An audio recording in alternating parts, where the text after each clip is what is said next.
This is Sports Shorts Radio. It's the fastest 2 hours on the radio, covering it all from the Fighting Tigers of LSU to the tracks of NASCAR on 104.5, 104.9 ESPN Baton Rouge. Now, here's Ronnie Rance, Joel Davis, and Buzzy Heidel.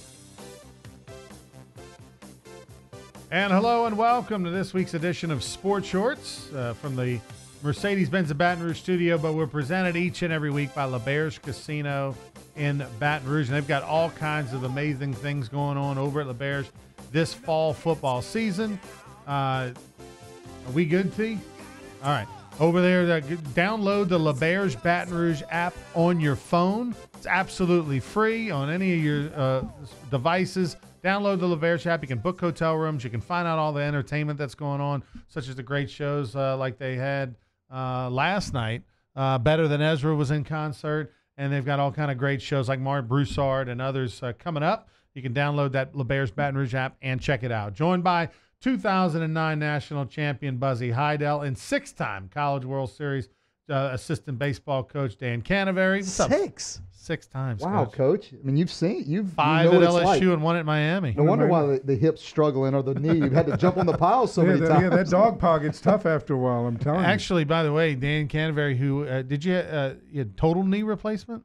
Total knee, yeah. Total knee, but I was there when you initially injured it, right? Wasn't that the knee at Central Florida when we were running for the that wire? When we were running for the locker room, we had a hailstorm.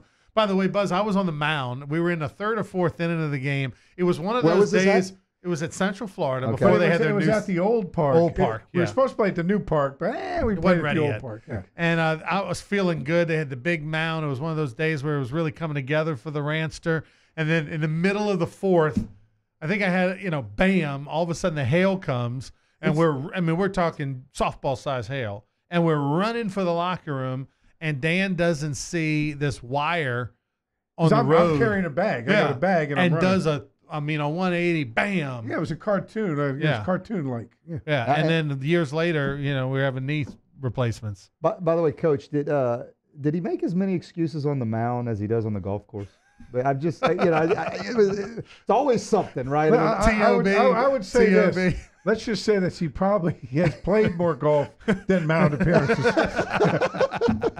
The truth comes out, Dan. Thank you, man. I appreciate you being here. I was never a TOBer. I knew I had trouble throwing strikes. It wasn't the umpire's fault. Skip wouldn't give you a chance, really, when he came to the mound. If you went to the reunion and his birthday party when we roasted him, Skip didn't give you a lot of chances to talk on the mound. I remember Skip, one of the funny stories, sophomore year, win a few games, and the next year he goes, all right, Rance, listen, we're going to try to not pitch remedial this year because my sophomore year, literally 95% of the fastballs were fastball in because I was a left-handed. You had 18 inches to miss with. Right. And if I could throw a strike, we were good. That was great. And so then he was like, oh, next year we're going to try to work both sides of the plate. Step it up. Right. But anyway, Dan's got the new knee. Yeah. Buzzy's got the new golf game, and here we are talking a little sports. Let's start things off with a recap as we move into tonight's game against Georgia. LSU at Florida. If LSU had beaten Florida a week ago, we'd be looking at game day in Baton Rouge. We'd be looking at the toughest ticket maybe in the history of the school. It still is. Yeah, I mean it is sold out, no game day, and there is a little bit of that. I guess part-time fan that's I don't know, is a little disappointed. That said, what was your reaction to LSU Florida a week ago, and does it change how you feel about this year's team? No, it doesn't, because it's funny. And this is just perspective, but before the season, if somebody said, "Oh, you're going to be 5-1 going into the Georgia weekend," of course, everyone would have taken it. But it doesn't change my perspective because they can get that momentum right back and beat a highly ranked Georgia team tonight and get the mojo back going again. You know what I mean? So, but I thought it was going to be a tough game to begin with. I mean, anytime you go to Gainesville play in that stadium, it's going to be tough. Florida was playing with some confidence. They had just beat Mississippi State on the road. When everybody was kind of questioning Florida. So they were playing with some confidence, and they went in there and they made more plays than LSU did. So The storybook, it'd have been nice if they were both 6-0 coming into today. Again, game day would have probably been here, and it'd have been number 2 and 3 or 4 team in the country playing against each other. As it is, it's the number 2 and 13th team in the country. So it's still a very going to be still exciting night or afternoon today, but it doesn't have the limelight that it did have. We put so much emphasis, Dan, on momentum, right? Florida goes over to Mississippi State. They win on the road, and all of a sudden you forget about the Kentucky loss at home. LSU's 5-0, looked dominant against Ole Miss. We forget that a year ago LSU lost to Troy, was 3-2, and went to Florida and won. Right. And so it goes to show you there's just so little carryover from week to week. There's so much. It's a week to week game. It's not like even basketball or baseball where you play so many. You could get some momentum. You start feeling good, confidence. But I think the biggest thing that people overlook is injuries and where they are. And I think our offensive line got exposed last week for the injuries. If we had a full steam of athletic, healthy people on the offensive line, I think it's a little bit different a ball game. I think Burrow gets more protection. We do a better job on offense. I think it's one of those things where Florida played great, and we didn't play as good as we're capable of, and that happens. And I think that's okay.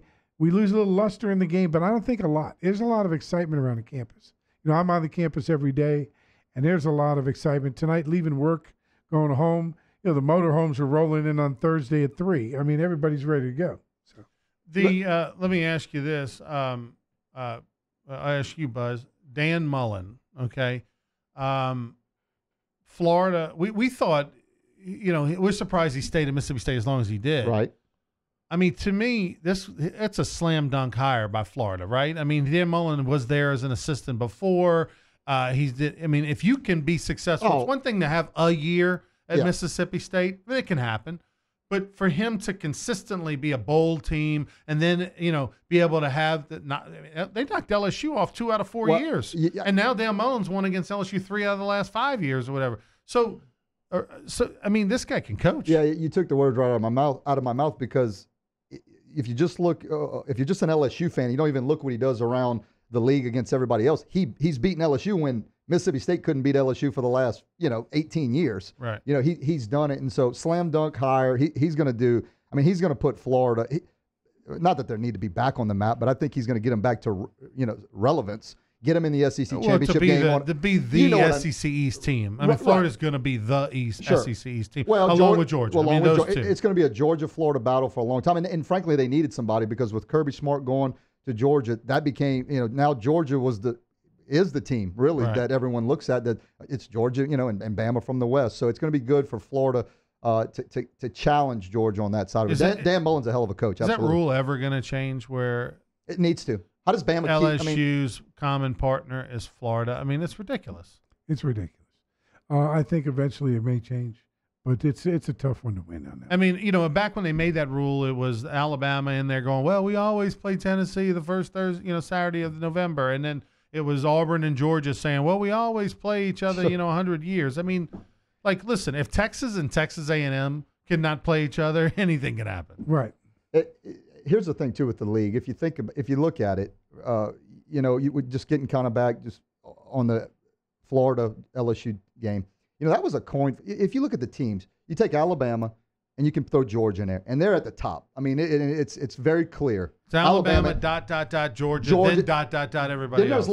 There's like 8 teams that if they played on a given weekend, it just flip the coin. Right. I mean, Florida, LSU, Auburn. I mean, we beat Auburn, Texas A&M, Kentucky, South Carolina, Mississippi State, South Carolina. Right. If you look at all of them, I mean, we beat Auburn on the road because of a Joe Burrow pass to it was number 9. Down. I mean, a couple big plays by Joe Burrow, but it came down to a play or two. We could have easily lost that game. So I mean, you play Auburn again. It's not like it's a shoe-in. We win that game. It's Alabama, clearly above the rest. Georgia's right there with them, not far behind, and then you've got a sack of teams that can beat anybody on a given day. That's what makes it so hard. It's the league is going to get better and better and better and better. And like I was saying, I was watching the games on TV and watching the LSU Florida game and then watching Miami, my alma mater, go against Florida State, it's not the same. It's not the same level of football. I mean, that Florida, What stood out for you the most? the physicality of the players and the speed of the game. And when you looked in the helmets and the faces, you had men in the SEC and you had college kids playing in the ACC. I mean, these guys were NFL players at LSU in Florida. Going back to Mullen, though, Mullen can't help but be successful. One, he's a great coach. I think he showed integrity by staying at Mississippi State and finishing what he started when he could have jumped. And I think now he's at Florida because he did his thing and took it and made it the best Mississippi State it could be. But let me tell you, being from the state of Florida and coaching at Miami, every kid in the state wants to go to Florida. Wow. Not Florida State. Florida. University of Florida. See, Florida was the men's school way back, so you have a lot of alumni. Florida State way back was the women's college, and Florida was the men's college. So you have a lot of deep-seated alumni that played football there, and their kids played football. But all those kids, Florida is the school, and SEC is the conference to go to. And with Florida State and Miami, they're kind of getting those other guys. Well, you still got to be a good coach, but it's amazing that the Florida Gators, Texas Longhorns, it's amazing those guys ever lose. I mean, when you've got the crop of kids out of that state, the facilities. And the state to draw from. Here's the other thing, though. You could make an argument that LSU should be there all the time because we're the only game in town. Right. True. We own the whole state. You can make, Basically, we're the school. In Florida, you got 3 schools. Sure. And now you got South Florida and Central Florida digging in. Alabama and Auburn. You got Texas A&M, TCU. Yeah, population-wise. I mean, I get it. Everybody's got. But there's so much talent in Florida. Play in the SEC. I mean, you just got so many feathers in your cap. I can see where, and I'll say this. I'm critical of a Texas and a Florida from this perspective. Yeah, you're not going to win the championship every year. Yeah, you're not going to be a top 5 team in the country every year. You should never have a losing season. Agreed. You should have 7 wins come hella high water every year because you're going to get 3 Rena wins non-conference wise. And now you got to go they got to go Power 5 and just run a different division with those people and lose those Rena wins. Yeah. And nobody wants to see Florida play, Iowa State. That's not even low enough. Troy State or somebody like that. Nobody wants to see that. They want to see him play, Oklahoma. They'd like to see him play Oklahoma State, some Power 5 schools from other conferences and determine a champion in a different way rather than beat up everybody and then depending on your conference. Because let's face it, it's hard in the SEC when we talk about other schools. Notre Dame, they don't have a conference championship playing. He's Dan Canterbury. We got Buzzy Heidel here with us a little bit later on. Alan Risher, former number 7, a former number 7. Buzzy's wife's calling. We'll take a time. She wants tickets to the game today. We'll take a time out. We'll be back with more Sports Shorts right after this.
At Peak Performance Physical Therapy, we treat the athlete in everyone, from the Grand Slam hitter to grandparents. If your doctor prescribes physical therapy, ask for Peak Performance by name, getting you back in the game of life. Does the new year mean new windows, hardy plank, or vinyl siding? Then you need to call Relief Windows for award-winning customer service and years of experience. Looking for quality replacement windows with lifetime warranties? Trust Relief Windows. Call us or come walk through our showroom and get a free consultation with one of our many window experts. Relief Windows is a proud partner of LSU Athletics. Come see us today or call 288-8138. 288-8138. Attention to detail. makes the world go round. At Baker Printing, our approach to the printing business is very simple. Treat it as if it were your own. That's not always an easy job, but it comes from the top down in our company. We thrive on the unique jobs. Bottom line, we take care of our customers' projects as if they were our very own.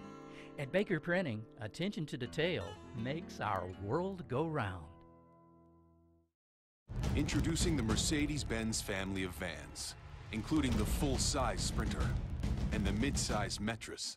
If these are your wingtips, if this is your gourmet latte, then these are your vans. Vans for professionals. Strictly professionals. Best commercial van residual value according to ALG, and starting at just $25,995. Mercedes-Benz. Vans. Born to... At Peak Performance Physical Therapy, we treat the athlete in everyone, from the blue chip athlete to blue collar worker. If your doctor prescribes physical therapy, ask for Peak Performance by name, getting you back in the game of life.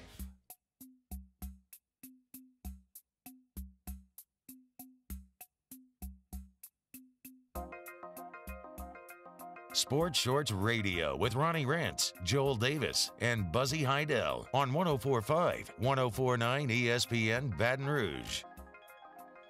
All right, welcome back, everybody, to Sports Shorts. Three baseball guys talking football. So basically, whatever we say, don't go gamble with your bookie and say you heard it here on this show, especially if I tell you to bet something, because, man, Buzz, it's been one of those runs. Still getting worked?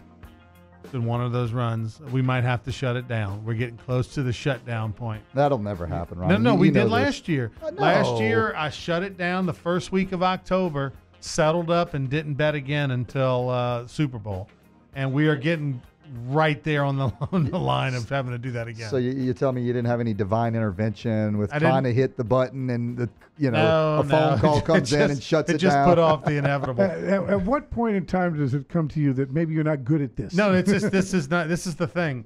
I'm not good at it on the gambling. I'm the guy that helps them pay for light bulbs in Vegas, or now in Mississippi, at the window in Mississippi, betting games. I'm that guy. But speaking of games and whatnot, I just want to get your reaction. This past week, Drew Brees, what an unbelievable moment for the state of Louisiana, for the New Orleans Saints, for NFL fans. Breaks Peyton Manning's all-time yardage record. And who knows what it's going to be when he's all said and done. I mean, I hope he gets to 80,000. He sticks around long enough to get to 80 and just really puts it out there. But where was that moment like? What was that for you, Buzz? I mean, and did you get a tear? Did you get emotional? What happened? Yeah, no, I didn't even see it, actually. I wasn't watching. I was doing something else. No, I watched it, but I just thought you'd get a kick out of that if I did. It doesn't shock me. It wouldn't you were cleaning your guns, yeah. getting ready for the weekend. I get it. Like, oh, goodness, no, it was, what I think's cool is, first off, when you the best at anything, I think it's really cool. Like when it's never been done in the history of something, when they use all those big words, I just think that's really cool. That means you're watching something that's never been done before. And so for it to be a guy in your backyard, a guy that really came to Louisiana, came to New Orleans when, Booger McFarland said it best, when New Orleans needed somebody, back after Katrina. And to watch him do it, I think it's going to be really cool, because I remember when my dad would talk about, the best hitter, Pete Rose. I used to watch Pete Rose, or this guy or that guy, or, Jack Nicklaus when he played. I never got to see those guys play. I was too young. So I think it's going to be cool when I get older to, tell your kids about how you watch the best quarterback break the record in passing yards, and I think he's going to break the touchdown record too. He's going to beat Peyton Manning here shortly. But you got to see that, and you got to tell them that you watch greatness, much like a Tiger Woods and all that, that he's in our lifetime that we get to see that. And I just think that's really cool as we get older to be able to share that with you kids. Dan, did you get a chance to watch? I really watched it, and I think there's three.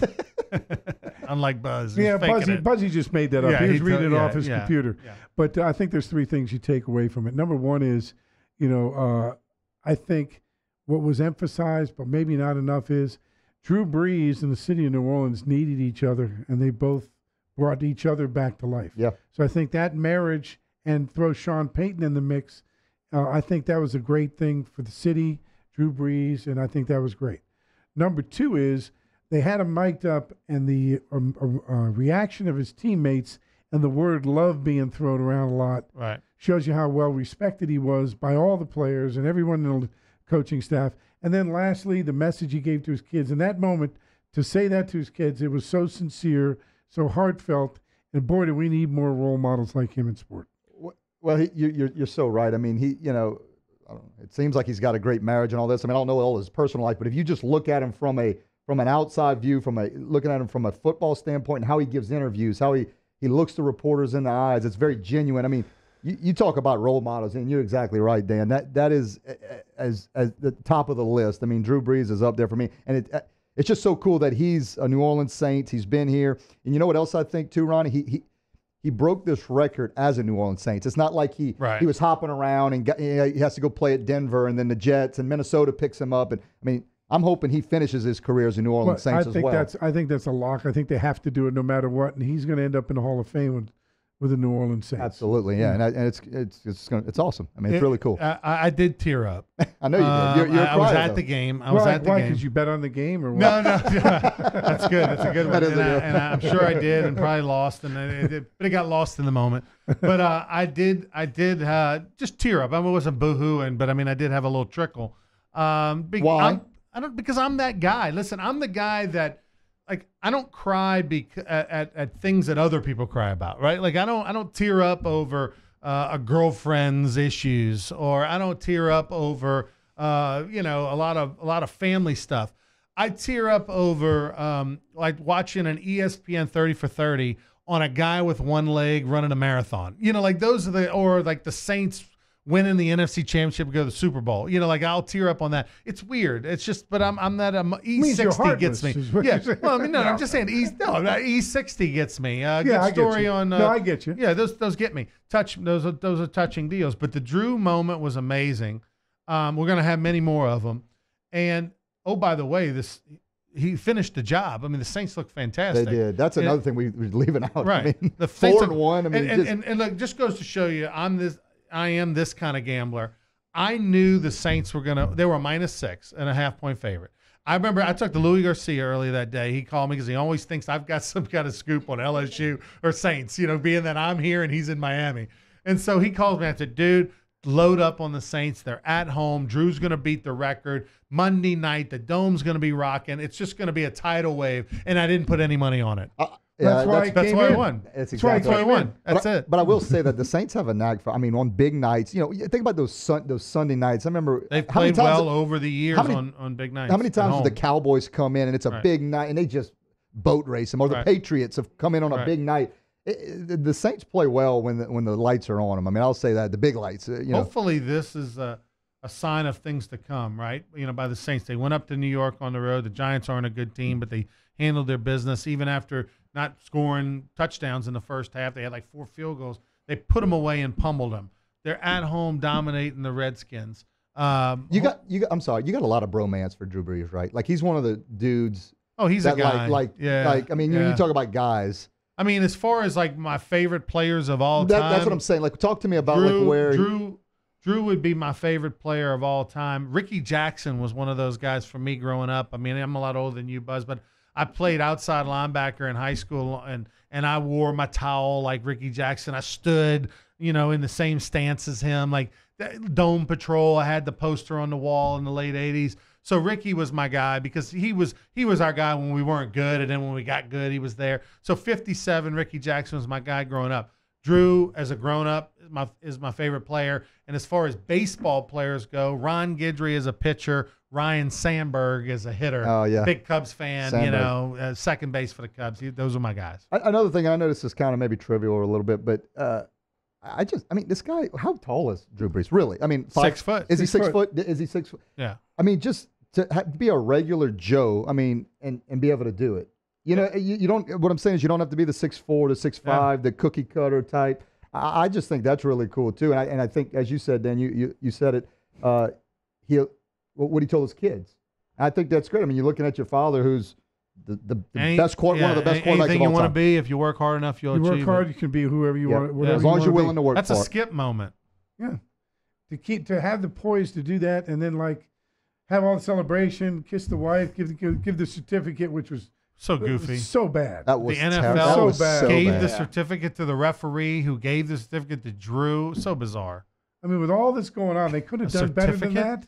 I mean, Come on, that's all. By the way, I'm Brittany Breeze too. She's got it going on too. I mean, well, she's- yeah, they're since college, Coach. Yeah. He met her but while he she's was got at Purdue. She's just got a great, Even with the birthmark thing. great mother. He still has it. Did he? He didn't laser remove Yeah, he it or still anything. got it. No, you gotta leave that. You don't That's get your yours. trademark. That's your thing. No, but she. You don't need to. You No, already that's your married thing. Brittany. What do Yeah. You know Yeah. the wife, Brittany. She's a very motherly look, but very pretty. I just Combination of She's got hot- first lady status. She's Yes, what you yes, want. yes. Yeah, oh, Royal. absolutely. Royalty. Yeah, got the kids hanging off, and just man, she was great. Is that what too. you're looking for? Kids hanging off the hip? No, and I mean, you just got a kid on the hip. You got the 3 boys, but you're looking stunning. But I mean, you're looking motherly. You're keeping it all hidden a little bit. You're not just Putting, throwing everything out there for the that's- world hey, to wow. see. To each his own. We really gotten off of sports right now. I mean, hey, I mean, it's on a an Saturday attempt- morning at that. Hey. In an attempt to get back in, because there are some more records that Drew Brees Yeah, can show us actually the attain rest. this season. You got some for us? career passing attempts could be coming up pretty soon. Brett Favre has that with 10,169. He's in second place with 9,455. Career passing touchdowns, basically neck on neck with Tom Brady right now, and also the most starts in NFL history. He currently has 252. He needs to get past 298 to surpass Brett Favre. So he won't pass Brett Favre's games or attempts record this year. But how long do you think he plays, Dan? If you had to guess, 2 more years. You think 2? After this year, he's got 2. So you don't think that's the key though. If it's 2 more years and then he still thinks he's got a little more, but the Saints don't what do you do? End it after 2 years. Yeah, but Go does out. but if he feels like he's still got something in the tank, that's He's had a great career. a great one. People And- remember what you do last. I watched. See, you guys are too young, but I watched Joe Namath play too long. Yeah, but you had to. Joe Those guys watched made no money. Joe Montana play too long. Did Brett Yeah. Favre play too long? But Joe Montana didn't play too long. His last year with the Chiefs, they made the playoffs. But I mean, Did Favre play too long? Yes. yeah, but that's all. Well, But here's Minnesota, he took Minnesota to the NFC but Championship game. here's the thing. I know what you're saying, right? For your legacy and to make it all in a pretty box and everything. You should play 17 years and go out on the Super Bowl. But what's that? What are you going to do the rest of your life? I mean, Brett Favre is bored. You know, I mean, like he's literally in Mississippi Well, going, like- what else do I need to cut? I What would grass really are we like to going work do? on my land with that No, paycheck. but I get it. True. I mean, Yeah. you know, I get it, but these guys are used to being the guy, right? Yeah. And then all of a sudden, the novel it's turned off, and it's a different world, man. well, Walter Payton tried racing to get a rush. Right. You know, couldn't stay alive. I saw Aaron Hill when we went out to Houston, and Hill, just retired. And he's taking the kids, his wife doing some stuff, Right. and he goes, I'm playing golf, but it's not enough. Right. It's like that No, it's- competitive fire. when we were playing golf with Nat Moore, the former Miami Dolphin great, Florida great, and Nat Moore was telling us he got into golf because when he retired, he needed a rush. So he got into golf, and then he started gambling. He was a big gambler. Ricky Jackson, when he told stories about gambling with Ricky Jackson and other big golf, and he got into it because he needed that rush. Michael Jordan and those guys, Charles Barkley, they gamble because they can't find anything else in the world that makes them feel anything like it. Because you're so highly competitive. Yeah. If Brees but stays also healthy- the juice you get from it, not just Yeah. being competitive. We're all competitive. I don't want to lose in Sorry or Clue or Life or any of those games. But still, at the same time, it's the juice you get from being the man The and high. making the shot. The high. And they can't find it. And so it's easy for us to sit around and go, come on, you're 38. Go, you got the rest of your. But what am I going to do the rest of my life? I got all the money in the world. It's about playing That- until they take the jersey off my There's back. no sign of him slowing up either, though. I mean, Drew Brees looks as good as he's ever looked. Has he not? I think if you're Drew, you probably, unless I'm sure he's got aches and pains. It's wait till he gets the one big hit or the knee. That's when all of a sudden it's like, all right, you know what? This might have to be it. I don't want to have the Dan Canaveri knee replacement. He needs to bring another Super Bowl to the town, Coach. All right, Dan, thanks for taking the time and joining us. Appreciate it. Enjoyed it. Enjoy the game tonight, LSU Georgia, or this afternoon, This LSU afternoon, Georgia. going to be a good one. They got the fun jumps across the street, by the way. Oh. They got the jumpers and the water slides and all For that. your Is that kids, free? right there? Is that free? Right in front of Mathern's. Yeah. I think it is actually It free. is free. It is free. Buzz, that's right up your Yeah. alley. Take the kids. Yeah, it's all You over know, right now. I mean, the Heidells are all about FRE. All right, Dan Canterbury will be out. Alan Risher will join us in a little bit. Number 7, the former LSU quarterback, great, who led the Tigers to the Orange Bowl. We'll be back with more Sports Shorts. NFL talk. Don't go anywhere. At Peak Performance Physical Therapy, we treat the athlete in everyone, from the three-point shooter to the three-piece suit. If your doctor prescribes physical therapy, ask for Peak Performance by name, getting you back in the game of life.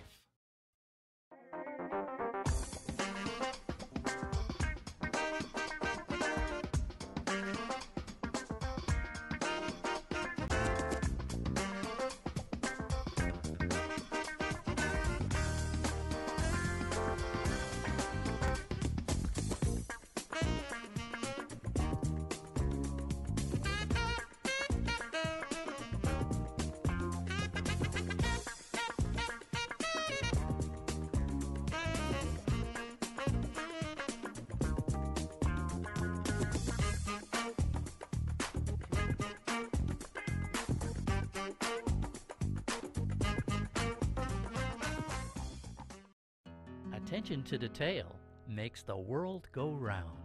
At Baker Printing, our approach to the printing business is very simple. Treat it as if it were your own. That's not always an easy job, but it comes from the top down in our company. We thrive on the unique jobs. Bottom line, we take care of our customers' projects as if they were our very own. At Baker Printing, attention to detail makes our world go round. Introducing the Mercedes-Benz family of vans, including the full-size Sprinter and the mid-size Metris. If these are your wingtips, if this is your gourmet latte, then these are your vans. Vans for professionals. Strictly professionals. Best commercial van residual value according to ALG, and starting at just $25,995. Mercedes-Benz. Vans. Born to... When you come to Relief Windows, your experience starts here. Or here. Then we come to your home. We measure twice. And then we bring custom windows to your home. We remove your old windows. Install your new windows. Clean our mess. And we make sure you're completely satisfied. And all of this before you pay a dime. And at Relief Windows, our #1 product is customer satisfaction. Relief Windows.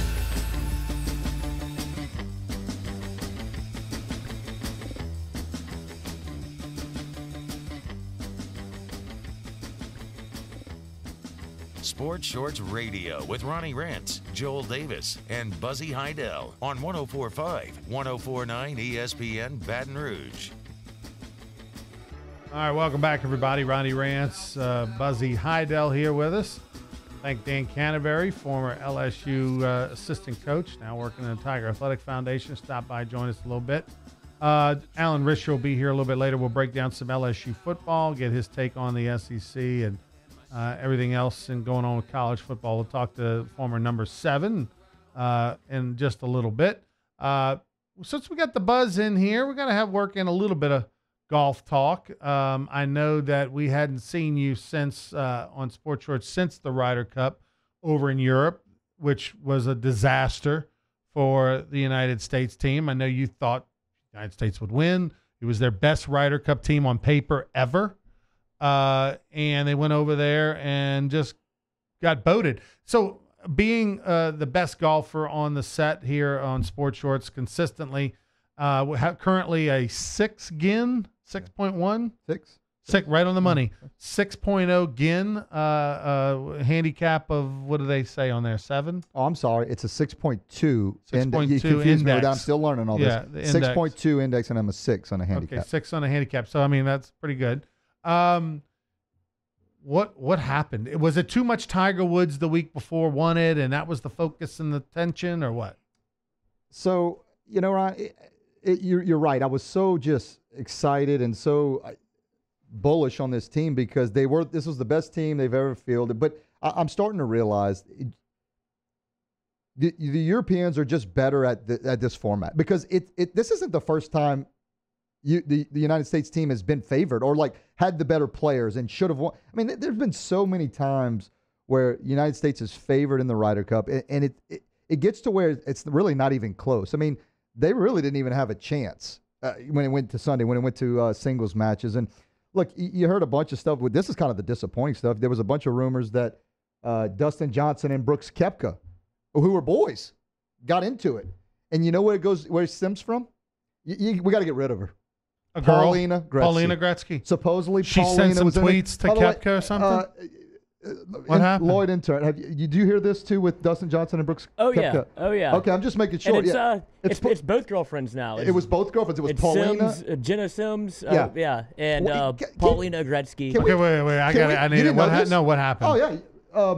Apparently, is Dustin and Paulina Splitsville? Like I heard they were Splitsville. Well, she was in France. She was in France, and he was having to take some Instagram pics for her. He wasn't in any of them, but he was doing the social media jaunt, trying to get back in the good graces. Yeah, hold the camera, take a million it was photos. Bad. He was I hate tail. that guy. I hate being that guy. And DJ, it was in his head. I'm telling you, he missed that putt on one on the first day, and it was over. He had some different things going on. And Paulina, look, she's good looking, all that, but she's not good for the golf game. Because he's it can't be. He struggled in majors. Yeah, but we know DJ Dustin Johnson is weak mentally in a lot of ways. He's got some issues. He had some therapy. We had some rehab. He's not a strong guy mentally. So anything that gets him a little off kilter, if his routine isn't consistent, if his woman isn't, problems aren't, it doesn't surprise me that DJ had some problems. But Ron, that wasn't the only. So there was, and again, where did Koepka come into this? No, so Koepka's girlfriend and Dustin Johnson's fiance, whatever she is, Paulina Gretzky, got into it. I don't know how. Got into it. Yeah. Okay. There was some bickering going on, and so probably Brooks comes in and then Dustin, and they're trying to protect the girls, and then they kind of get into a little scuffle. Geez. And this is all at the post-game party. This was all at the post-game at the European party. When it was over. When it was over. So that probably didn't, but I mean, there was obviously friction, and then you had Patrick Reed, who was. Well, he said he's blindsided by Tiger Woods being the pairing when he begged for it. He said they had been playing. Who said he begged for it? Because I remember I heard everybody on the team. Everybody on the team said he begged for that pairing. Yeah, Reed was like, "Oh, I want to play with Tiger. It's going to make both of us better. We're competitive." And boo, Patrick Reed. I'm done with him. Agreed. Patrick Reed was a little, but Patrick Reed did. He was never into it. He was critical of Furyk because he said they went with the buddy system, just everyone playing with buddies. When Patrick Reed said him and Spieth are the best, and they should have played together. We make each other better. Type deal. So Patrick Reed was very critical. And look, a lot of this came out after. But you can't tell me there was some tension in the team room. Ronnie, listen, we went play at Trump Doral, and we had a semi Ryder Cup. You know how heated it got in that, and that was for a trophy, glass of milk, 15 inches high and $100. I mean, this is the real deal. Holyfield. It really did get heated. I mean, it got so heated at Trump Doral with Louis Garcia and the boys, and you can only imagine when you're talking about the big boys going after it, how heated it may get, and so it didn't sit well with me with how golf's supposed to be the gentleman's sport and everyone's supposed to be kumbaya, and there's all this going on. Can't we just be happy that we've got some nice new gear to wear. We're playing golf in Paris. It's the Ryder Cup. We all have hot wives or girlfriends or significant others or both. We're playing golf. I mean, like, what is there to be upset about, man? Well, I mean, seriously. This is as good as it gets. The other kicker there is, and I'm as big a Phil Mickelson fan as there is. I mean, he should have never. He's a great spectator. He should have never been. You don't think he should have been on the team even? He was so bad. I mean, look, I guess he was right there. I mean, he was on the bubble for making the team. He was on the bubble for making it his own way in. But coach, that was his bad. He hit shots. You played a couple days ago. We played together in a tournament a couple days ago. You hit so many better shots than Phil Mickelson did at the Ryder Cup. I mean, it wasn't even close. I mean, he literally tried to lay up with a 4-iron off the tee and hit it straight right into the water. Like, I mean, I've never seen you do that. Right, I've seen you, but I mean, that's what you call the old hosel rock. That was bad. I mean, so he didn't play. There was just a lot, and it's disappointing. We can go on and on. It was disappointing. They have no chance overseas when the European captain can set up the course, and United States gets to set it up too. And when Davis Love set it up 2 years ago in 2016, guess what? He set it up long, and he set it up with no rough. So Dustin Johnson and all these guys could hit it a mile down, and it'd be off the fairway, and they still get it up and down for birdie. Thomas Bjorn, credit to him, set it up very tight. You got to hit the fairway, not as long. And the United States just didn't hit the fairway as many times as the Europeans. And, of course, it doesn't hurt that Europeans putted the eyes out of it. By the way, two things that I noticed. One, and this was a neat stat I saw, that of the European team in that Ryder Cup debacle, they had played like 250 rounds on that course, where the United States had played like 3. And that's a huge, huge deal. And then secondly, they were kumbaya, Coach. I don't think there's – I mean, I'm sure there's ego in that room. Don't get me wrong.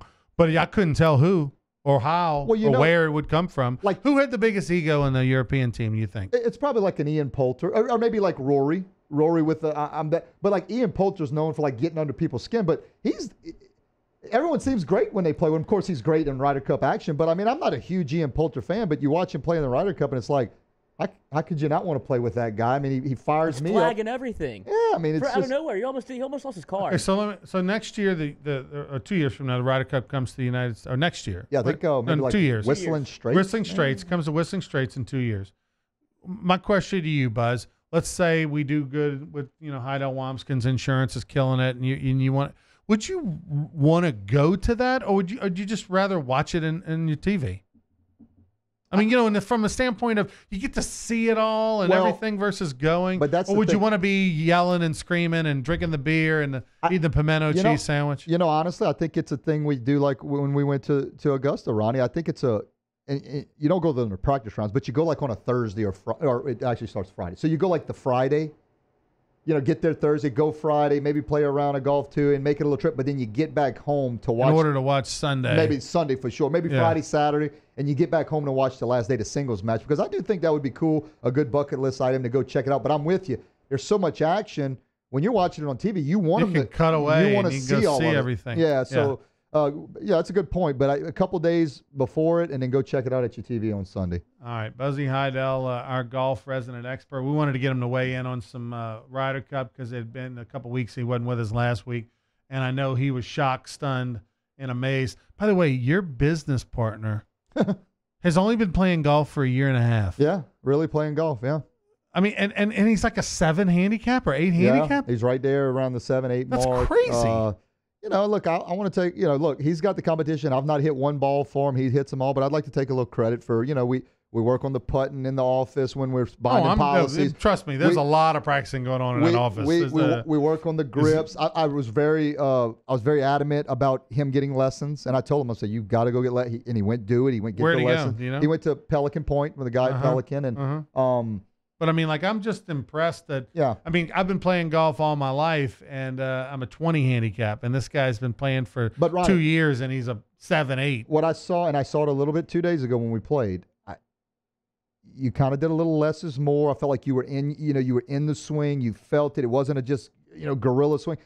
Dustin Wamskins, he's my business partner in the insurance department, he has figured out the less is more a little bit. No, because he takes the club like half back. Yeah, and he hits 3/4 maybe. Like sometimes I think he's taking a practice swing and he's hitting the ball. And I'm like, what? And it's long enough. He's figured out, like, if I keep the ball in play, that lowers my score. So he's worked that into the mojo. Yeah, he's not as pretty as you. You're going to blast it out there, but you look up and he's right there. He's got the same score you do. That's right. So so very proud of him. He's worked very hard on it, and I'll tell him you get that compliment. You're his mentor. That's right. All right, we'll take a break. When we come back, we'll talk some college football, what's going on today in the world of college football, and we'll talk a little NFL as well. Don't go anywhere. Sports Shorts back after this.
Peak Performance Physical Therapy, we treat the athlete in everyone, from the Grand Slam hitter to grandparents. If your doctor prescribes physical therapy, ask for Peak Performance by name, getting you back in the game of life. Does the new year mean new windows, hardy plank, or vinyl siding? Then you need to call Relief Windows for award-winning customer service and years of experience. Looking for quality replacement windows with lifetime warranties? Trust Relief Windows. Call us or come walk through our showroom and get a free consultation with one of our many window experts. Relief Windows is a proud partner of LSU Athletics. Come see us today or call 288-8138. 288-8138. Introducing the Mercedes-Benz family of vans, including the full-size Sprinter and the mid-size Metris. If these are your wingtips, if this is your gourmet latte, then these are your vans. Vans for professionals. Strictly professionals. Best commercial van residual value according to ALG, and starting at just $25,995. Mercedes-Benz. Vans. Born to... Attention to detail makes the world go round. At Baker Printing, our approach to the printing business is very simple. Treat it as if it were your own. That's not always an easy job, but it comes from the top down in our company. We thrive on the unique jobs. Bottom line, we take care of our customers' projects as if they were our very own. At Baker Printing, attention to detail makes our world go round. At Peak Performance Physical Therapy, we treat the athlete in everyone, from the blue chip athlete to blue collar worker. If your doctor prescribes physical therapy, ask for Peak Performance by name, getting you back in the game of life.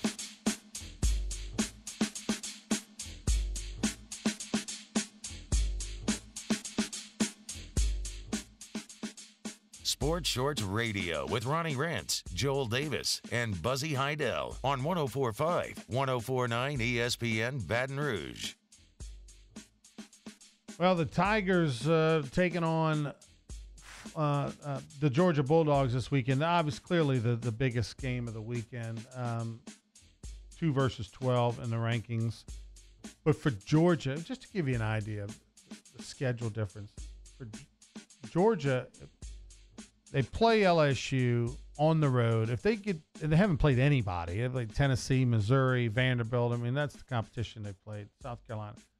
They're 4-0 in the league in SEC play. But if they can get by LSU on the road, they've got the world's largest cocktail party against Florida on a neutral site in Jacksonville, and then at Kentucky. That's it. Well, I'm sorry. And they do have Auburn at home, but we all know Auburn is not the team we thought they were, and looks like you're getting them at home.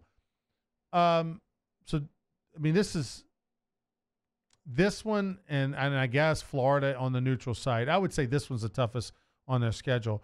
Florida on the neutral site. Look, how do we feel about Kentucky? I mean, you know, I know they made some noise. I really was surprised. I was really surprised at Kentucky because what we thought their quarterback was dynamic and they could score.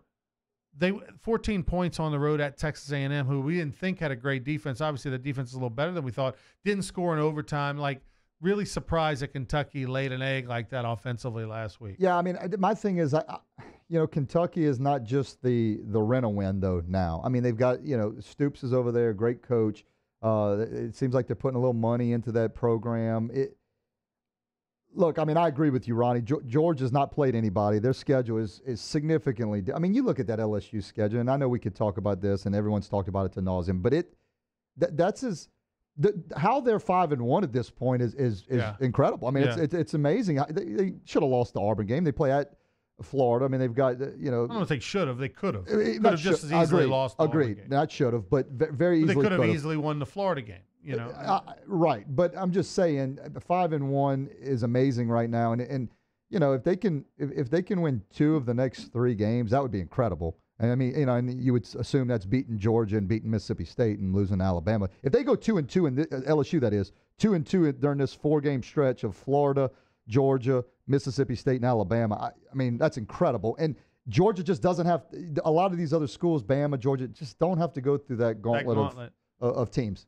Not a lot of good games this weekend. The only one really to me that that to me is of interest is at the same time as the LSU game, and that's Texas A&M at South Carolina. And I think South Carolina is a decent team. But it's that having to go on the road, long road trip over on the East Coast at South Carolina, dealing with some weather issues, from the storm, Michael. So good teams travel well. I mean, that's a sign of a good team. We know A&M looked good at home against Clemson and almost knocked them off. We know that they won an overtime game against Kentucky when we were kind of seeing, and that's an impressive win for them. This would be an impressive win to go on the road at an East Coast opponent far away. But I'm curious to see. Yeah, and I think it goes back to, Ronnie. A&M's a 2.5-point favorite in that game. It goes back to what we talked about earlier. I mean, it's Bama and Georgia clearly at the top. And it's just so, man, there's just so many teams. And you throw A&M in that mix. You throw Kentucky. As you said, South Carolina. There's so many teams that you just don't know what you're going to get from week to week. I mean, Joe Burrow shows up. If they can protect him, which they did in the Auburn game, he was able to throw the football down the field, and he made some big completions, and they won that game. Conversely, against Florida, they couldn't block, couldn't block the linemen. They couldn't block the defenders. So you just don't know what you're going to get, and it's a handful of teams and that other than the top two of Alabama and Georgia that can beat anybody on any day. That's why it's tough, and that's why I don't bet. And you need to take that advice and don't bet because it's just so tough. All right, so for those since Buzzy doesn't bet, for those that do, here's what I like. I like this week Auburn, 15.5-point favorite against Tennessee. I think Tennessee is hot garbage. Where at? At Auburn's at home, and it's time for that Auburn offense to open up against a bad Tennessee defense. They're going to have a breakout game. This is it. Tennessee's not going to score, but no more than 10 points. I really like Florida as a 7-point favorite on the road at Vanderbilt. I think Vanderbilt is highly overrated. Yes, Florida's offense isn't that good, can't score a bunch of points, but I do like a 30-10 game here or 30 to 28-14 game here, and Florida's only a 7-point favorite. I think Florida's legit. I think the momentum starts to go. They went on the road and won a game at Mississippi State. They beat LSU at home, and their defense was dominant, and Vanderbilt has no offense. So I like Florida there. And then how can you I like Alabama. They're a 28-point favorite at home against Missouri. Yeah, I mean Alabama's going to hang 50 on you. They're going to hang 50 on you. Do you think Missouri's going to score more than 21 points? That's the question. Yeah, the question for me, though, too, when you start look, it's not that if Alabama can beat them by 28, they can. It's when you start getting into 28 and 30-point favorites. I mean, that's just such a big margin. Right. And I realize they can do it, but right. And Alabama didn't cover against UL Lafayette, and they didn't cover last week. Texas A&M they didn't cover. They didn't cover against Texas A&M, which you called. I told you. You picked that one here.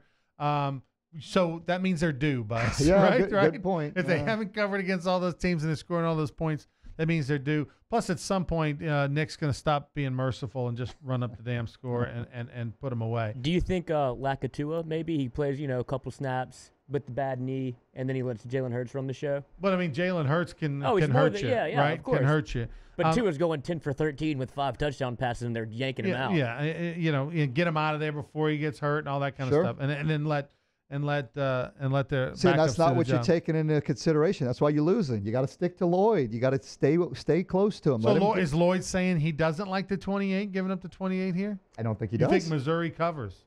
They got a good quarterback. They can keep him in the game. Yeah, that's one guy. It's the most important guy. Yeah, and Ole Miss had a good offense too. That's 7 one points. Pick. Put some money on it. but just a little. No, I just a little sprinkle. I'm getting close. I'm getting close to the number where, a matter of fact, I got to go see my guy tomorrow. Okay. Got to go see my guy tomorrow. Got to settle up, and we're getting close to the number where we're going to wave the white flag to the Super Bowl. We did it last year. We stopped mid-October, and we didn't bet to the Super Bowl. We're getting close to that again. I'm not proud of it, but there's a threshold where you're comfortable. And how'd the Super Bowl go? This wallet is getting kind of thin, so we're getting close to that number. Did you hit that Super Bowl bet though? I did, actually. I did good in the Super Bowl. There you go. I did good in the Super Bowl. All right, he's Buzzy Heidel. I'm Ronnie Rance. We're going to take a break. We're going to come back. We'll be joined by one of the original number 7s, Alan Risher, and the long lineage of number 7s, former LSU quarterback, former Arizona Wrangler great. We'll be back with Alan Risher. He's Buzzy Heidel. I'm Ronnie Rance. Sports Shorts will continue, presented by LeBears, right after this. At Peak Performance Physical Therapy, we treat the athlete in everyone, from the three-point shooter to the three-piece suit. If your doctor prescribes physical therapy, ask for Peak Performance by name, getting you back in the game of life.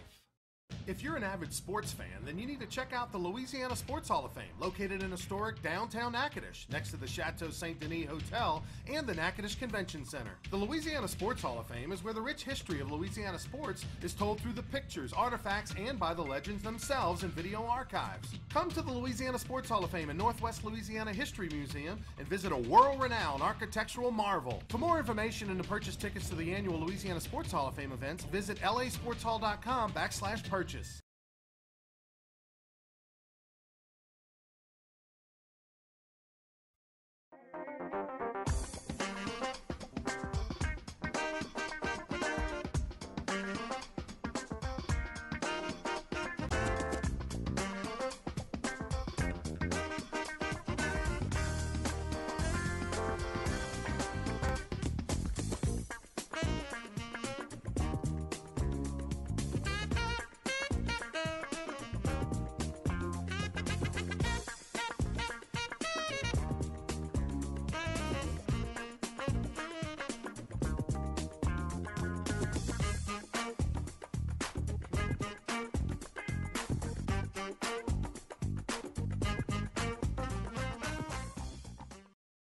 Attention to detail makes the world go round.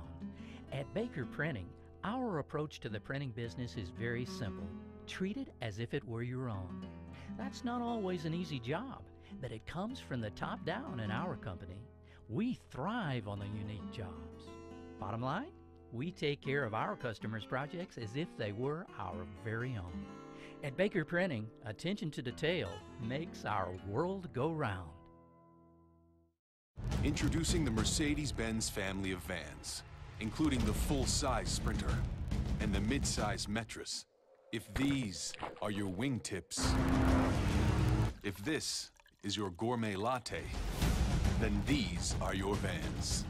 Vans for professionals. Strictly professionals.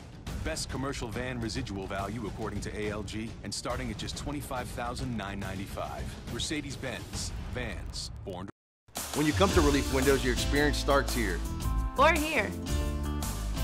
Then we come to your home.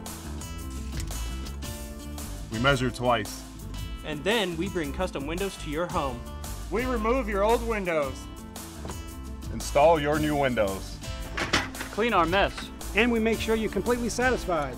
And all of this before you pay a dime. And at Relief Windows, our #1 product is customer satisfaction. Relief Windows. At Peak Performance Physical Therapy, we treat the athlete in everyone, from long drivers to unlucky drivers. If your doctor prescribes physical therapy, ask for Peak Performance by name, getting you back in the game of life.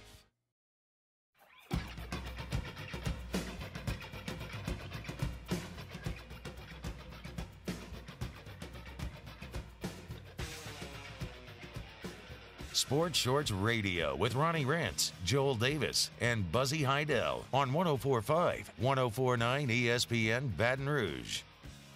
All right, welcome back, everybody. Presented by LeBears Casino in Baton Rouge is Sports Shorts, and we're joined by one of the long lines of number 7, Alan Risher. How are you, AR? Jumbo, it's great to see you. Been a while. I feel inadequate because normally Buzzy is by far the best golfer that we have on the set week in and week out. We actually just broke down the Ryder Cup before you walked in the room because Buzz had been out last week, so I wanted to get his take on what happened in that debacle over in France. You shouldn't feel inadequate.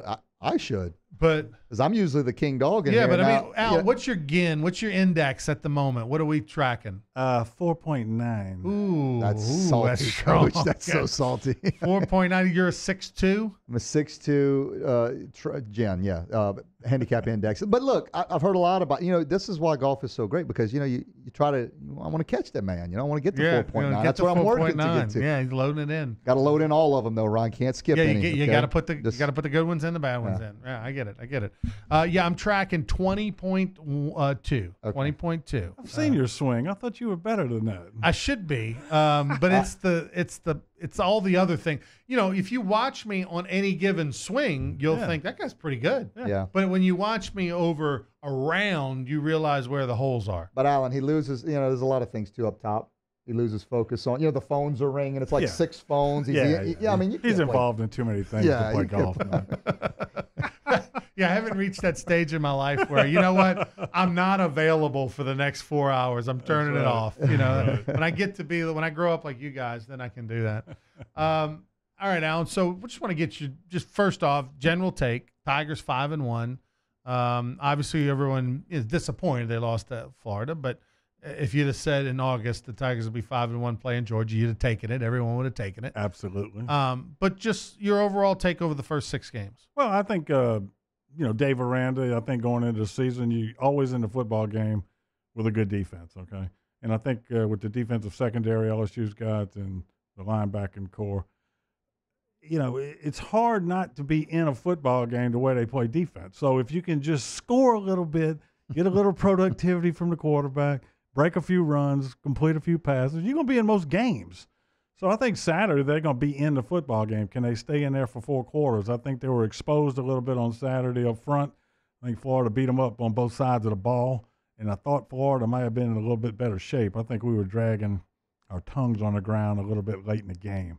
So we'll see what happens. Obviously, the adrenaline will be pumping in Tiger Stadium, so they should be able to hang in there as far as being in shape. Yeah.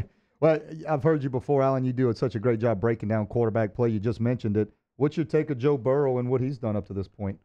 Well, I've heard that stupid term, game manager and all that kind of stuff. I hate that phrase, by the way. Why do you, if you don't mind me asking? Because I just don't think either you're going to make plays and you're going to play the position right. Sure. But the guy playing the position right, sure, he's managing the game, but he's doing other things out there too, So I think game manager is a slight just to say, you know what, you ain't got the greatest skill set in the world. You ain't got the greatest arm in the world. Right. You're looking at one here that was called a game manager on most occasions too. So, I think they're saying you're more cerebral than you are physical is the term. So, but he's played well. I think he actually broke one of my last couple of records I got over there on Saturday. It was like DiMaggio's 56-game hitting streak, It lasted 36 years. What was it? What was the record? It was the consecutive passes without an interception. Okay. Oh, wow. I didn't realize that. And he took that. me down Saturday. He came up with 158. The record was 137. And it lasted for 36 years. See, but I'd like to know what your completion percentage was to his because it was much higher. Well, it's got to be, and because I think Buzzy, I've got one record left at LSU. What is it? Career completion percent. And what is it? Do you know it? 62. Who's like right behind there? Jamarcus Russell at 61.9. Wow. But I'm saying why I brought that up is I think, and I'm not just saying that because you sit next to me. I think that's a better. I think you may have a better. It's a bigger record than the completion percent. No, because I'm saying the completions are higher.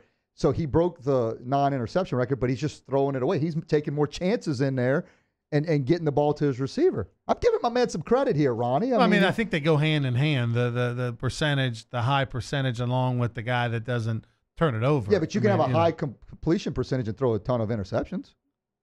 Right? That's true. Yeah, you're good. I'm just saying. All right, well, that's good to know. Hanging in. It's not going to get broke this year, so you're good. Well, no, it's a career deal. I think the season record, I don't know what that is. I think my highest was 63, so it all averaged out to 62 on the button. What was the most amount of passes in a game you ever threw while at LSU? 34. 34. I was 25 of 34 against Mississippi State. I was the first guy to break the 300-yard barrier. Wow. Back in 1982. That was a milestone. Yeah. Yeah. So, 34 passes. That was it. Yeah, well, but I mean, I was wondering if you're going to have a 3 in front of it. You know, that it might have a 2. I was 2 out of 10 one night against Kentucky for 16 yards. So you have to put things in perspective. Yeah. Was that? And we won the football game. Was that the 1982 game? 1980 game. It was when 80. We were running the veer most of the time, and we scored on the first possession of the game, the last possession of the game, and won 17-10. And I completed 2 passes, and we won the game. Yeah. Was that 82 the one where they ran a kickoff back? No, that was 81 when Martin ran the kickoff back here in Tiger Stadium. Yeah. Ronnie Mann's like a golfer. He is a golfer, but he doesn't forget a shot. Yeah, doesn't forget a read. Doesn't forget I'm a numbers guy, man. You got to be good at something. I agree. Look, he coached. He can take you through, any of those Baton Rouge Blaze plays and games and all that kind of stuff. Recite every game.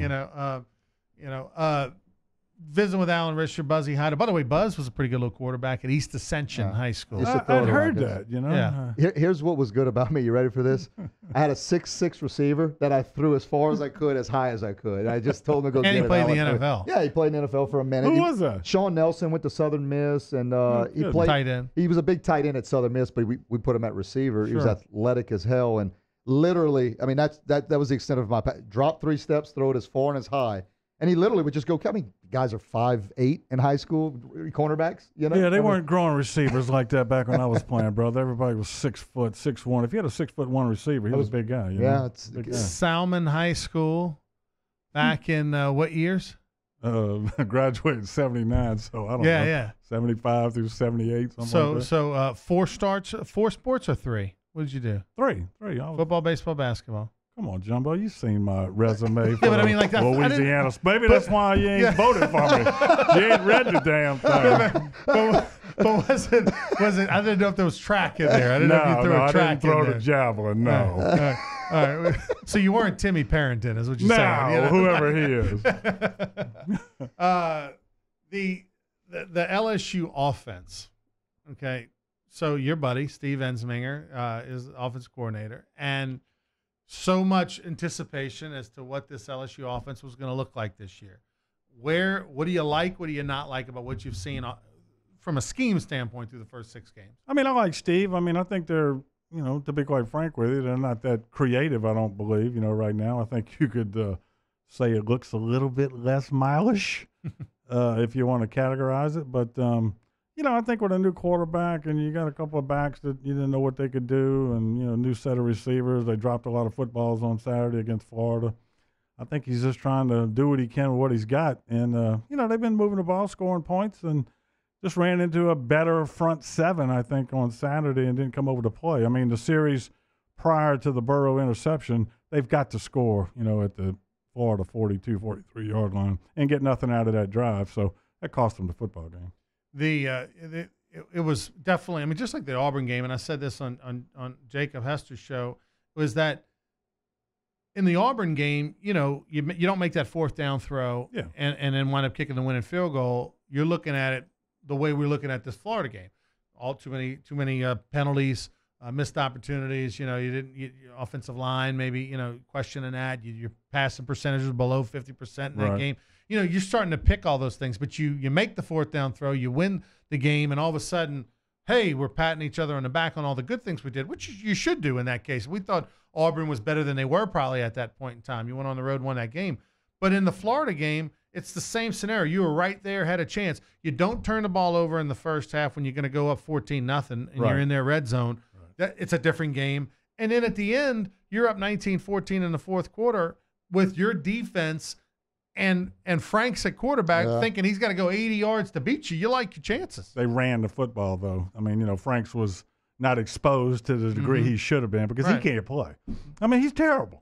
I mean, I'm going to tell you like it is. I mean, he can't make the easy throws, and he makes a lot of mistakes. That's why I bet on LSU Saturday because of Felipe Franks. Yeah, I didn't think Florida could score 20 points. I did not either. I thought it was. I thought it was going to be a 21-13 game, something like that. And as it was, they scored 20 on offense, and then they had, of course, the pick 6. All right, he's Alan Risher, Buzzy Heidel, Ronnie Reyes. We'll take a timeout. We'll come back and continue our conversation right here on Sports Shorts.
At Peak Performance Physical Therapy, we treat the athlete in everyone, from the Grand Slam hitter to grandparents. If your doctor prescribes physical therapy, ask for Peak Performance by name, getting you back in the game of life. Does the new year mean new windows, hardy plank, or vinyl siding? Then you need to call Relief Windows for award-winning customer service and years of experience. Looking for quality replacement windows with lifetime warranties? Trust Relief Windows. Call us or come walk through our showroom and get a free consultation with one of our many window experts. Relief Windows is a proud partner of LSU Athletics. Come see us today or call 288-8138. 288-8138. Introducing the Mercedes-Benz family of vans, including the full-size Sprinter and the mid-size Metris. If these are your wingtips, if this is your gourmet latte, then these are your vans. Vans for professionals. Strictly professionals. Best commercial van residual value according to ALG, and starting at just $25,995. Mercedes-Benz. Vans. Born to... Attention to detail makes the world go round. At Baker Printing, our approach to the printing business is very simple. Treat it as if it were your own. That's not always an easy job, but it comes from the top down in our company. We thrive on the unique jobs. Bottom line, we take care of our customers' projects as if they were our very own. At Baker Printing, attention to detail makes our world go round. At Peak Performance Physical Therapy, we treat the athlete in everyone, from the blue chip athlete to blue collar worker. If your doctor prescribes physical therapy, ask for Peak Performance by name, getting you back in the game of life.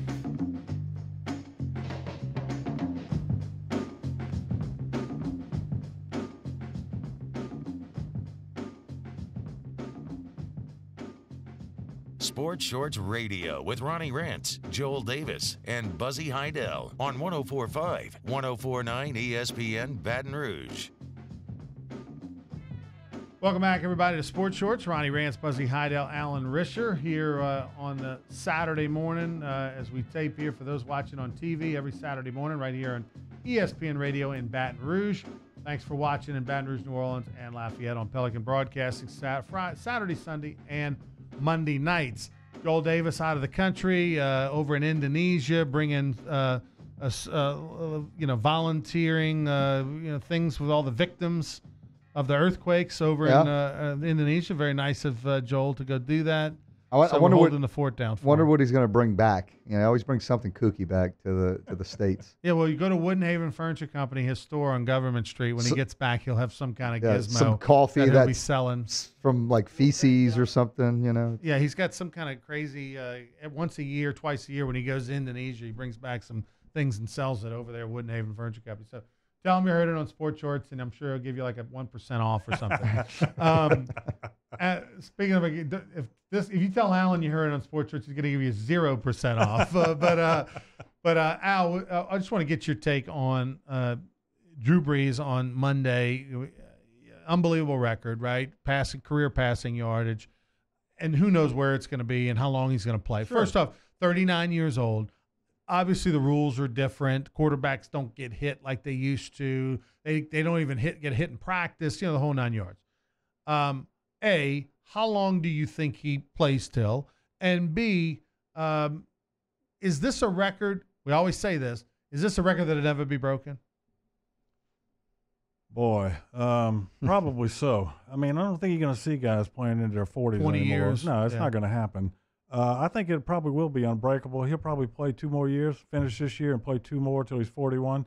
I mean, he's playing at the highest level he can possibly play. He is the most unbelievable physical 5'10" player to ever play in the NFL, in my opinion. I mean, for what his physique is and being around these big guys, trust me, I'm about 6'3". It's hard enough to see where to throw the football. When you're 5'10", his timing, his understanding of the game, and him knowing where every person is and what every coverage is at the snap is one of the most amazing things I've ever seen. He's unbelievable. You watched a lot of film. You actually watched real film back in the day. Yeah, real film, yeah. Click, start back, rewind. Yeah, Click, yeah, start yeah. back, rewind. You know, the film study nowadays, with the way you can break it down, you know, with computers and information, and you can see literally every 3rd and 8 instantaneously that the guy's ever run in his career. I mean, it's the information is unbelievable, but you got to do something with that You got to process the information, Yeah. and your skill set has to be, your reaction time mentally has got to be a split microsecond to get rid of the football where it's supposed to go. And he knows every time the receiver's got the best matchup in the secondary and who to throw the ball to. And that is, not many people can do that. Growing up, who was Alan Risher's favorite player? Joe Willie Namath. Joe Willie Namath. Yes. I had the white shoes in high school. I went out and got me a fur coat, and I love Joe Willie on the side. You got you a fur coat when you were with Arizona? No, I'm only kidding. I should have. It was too hot out there, brother. It was too hot. And now that you watch, who do who's your guy? Tom Brady's the best football player in the league. I mean, I don't care what they say about him. I don't care if you like him. What he's done over that period of time to go to 8 Super Bowls and play at the highest level, he's amazing. I mean, him and Breeze, for what they do is really incredible. But Brady has got it done in crunch time in championship football games, and that is hard to do, man. I mean, year in and year out, and he's 41 years old now, 40 or whatever he is, still playing at the highest level. It's amazing. So Tom Brady, in your opinion, best quarterback ever to play the game? Absolutely. Yeah. I think it's hands down now. 8 Super Bowls. I mean, you can't compare him to nobody. So you take more of the Super Bowls as kind of the feather in the cap than any of the personal records? Well, Buzzy, the only thing why I say that is that he didn't have Jerry Rice to throw the football to. Sure. Very good point. You look at New England's roster, it looks like a menagerie of has-beens or go-get-ems, and he still makes them look great. I mean, look, Danny Amendola is your best receiver, and you get to the Super Bowl? I mean, come on, man. So, I mean, I think their coaching staff and understanding their players, but he's got a whole new set of guys every year, and they get to the Super Bowl. How do you do that? Good point. It's amazing. All right, so if Tom Brady's your guy of all time, and then, I know Joe Willie's your favorite player, but as far as if you're going to go 40s, 50s, 60s, even throw in the 70s, because I think the game changed 80s on from a passing standpoint for quarterbacks. So if you go first 40 years, who would be the best quarterback, in your opinion, coming out of that group? Well, nobody gives Otto Graham credit, but Otto Graham with the Cleveland Browns was, he was the Tom Brady of the first 40 years. I mean, let's face it. I mean, the guy was unbelievable. So you got to go with Otto Graham, then you got to go with Johnny Unitas. And then, after that, when you start going to the 70s, I mean, obviously nobody gives Bradshaw much credit for being, he's on a great football team, okay? Sure. But let's face it, man. And when it was a Super Bowl time, 4 for 4. He was pretty strong. Yeah. So you got to throw Bradshaw in there, in my opinion. I mean, he was that good. And then obviously you can't. Montana was unbelievable too. Drew Brees, and we always want to do this, right? We love lists. We want to know where rankings and everything. Johnny U. Tom Brady, you mentioned Otto Graham, who was really the first big superstar passer. Is Drew Brees – so to me, Drew Brees and Peyton Manning are more the comparison, right? Both put up ridiculous records. Tom Brady's got the 8 Super Bowl appearances and all that kind of stuff. No, he's on a different level. Yeah, I think he is. Yeah. But with Peyton Manning and Drew Brees, now we're starting to compare a little bit. Peyton Manning, 4 Super Bowls. Drew Brees, 1. Peyton Manning, 2-2 in the Super Bowls. Drew Brees, 1-0. Peyton Manning, 4 MVPs. Drew Brees, 0, which is hard to believe. That is hard to believe. Never won an MVP. He might win it this year. Because possible. Yeah. Possible. But Peyton Manning or Drew Brees, who you taking? Because personally, I think I'm taking Drew Brees as my quarterback. I don't know if it's a style thing. I'm really not. Is it a homer thing? No, I get it. I love me some Peyton Manning. I do too. I'm a Manning family fan. I love Book of Manning, one of the greatest. I hear you. So it's not about that, and I get it. I feel like I watched just as many Peyton Manning games as I did Drew Brees games over the years. I just think I think I would take Drew. And I don't know if it's more about because he's still playing and we're seeing it. And Peyton at the end was a shell of himself those last 2 years. Yeah.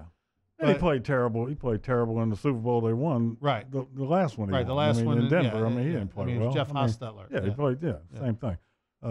But I think, the reason you're probably saying that is the fact that you're amazed at Drew Brees being the stature and the teams he's been on and some of the still unbelievable. Still unbelievable. And I think you're leaning that direction. Now, was he better than a 6'5" Peyton Manning running the show in his prime?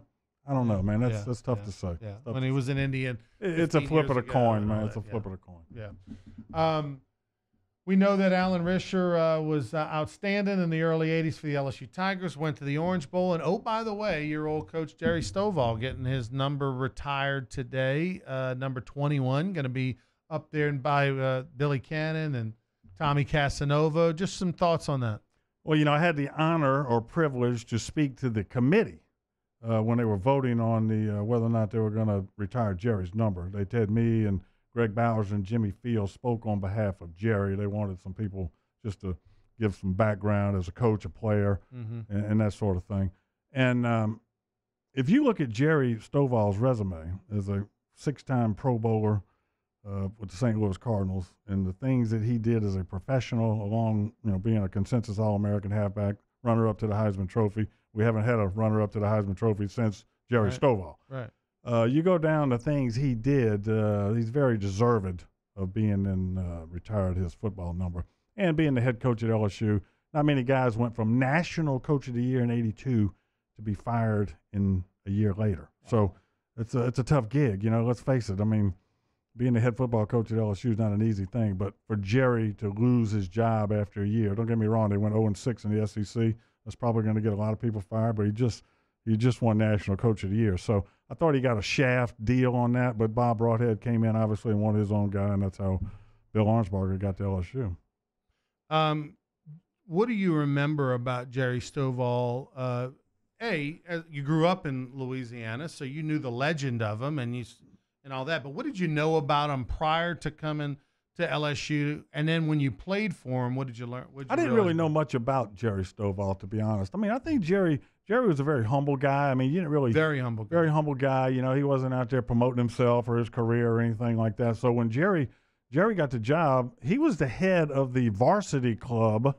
When Bo Ryan got killed, Jerry Stovall was the head of the varsity club, which at that time was the equivalent of the TAF. I mean, he's out there trying to raise money, for the university. And Paul Dietzel at the time was the athletic director, and obviously Paul Dietzel coached Jerry Stovall.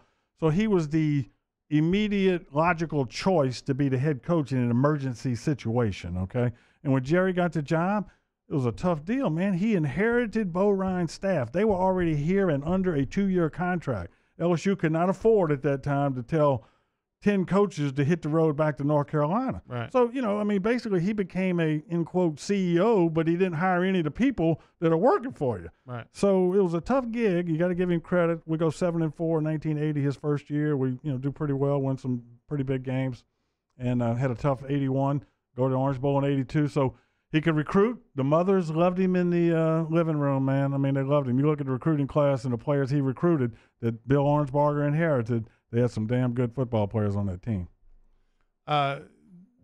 He was an assistant under McClendon. McClendon, yeah. He coached running backs, coached Charlie Alexander. I mean, he was a running backs assistant. So he came, was he an offensive-minded coach? Jerry, you really didn't know. He was more of a didn't he wear a headset when he coached with us? I mean, he let the guys coach the guys. And I tell this story all the time. I'm going to tell you a quick story.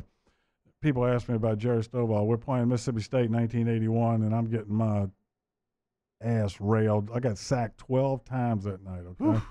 And we're running the veer offense. It's 3rd and 18. I look over to the sideline, and they call the option. And I'm thinking, I got to run this thing again. And so I stepped out of the huddle and raised my hands like such and said, what the frick are we doing?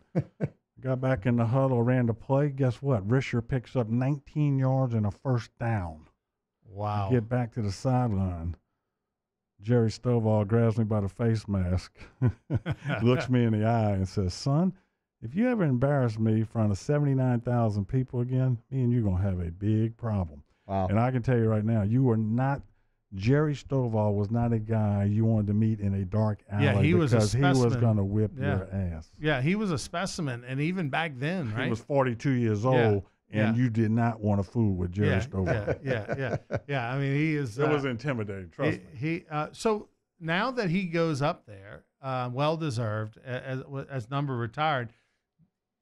You've got Jerry Stovall, you got Billy Cannon, and you got Tommy Casanova. Now you have to start thinking, who's next, because at some point you either just give in to the whole number retired thing and you just start retiring a bunch of people, or there's a pause now. Yeah.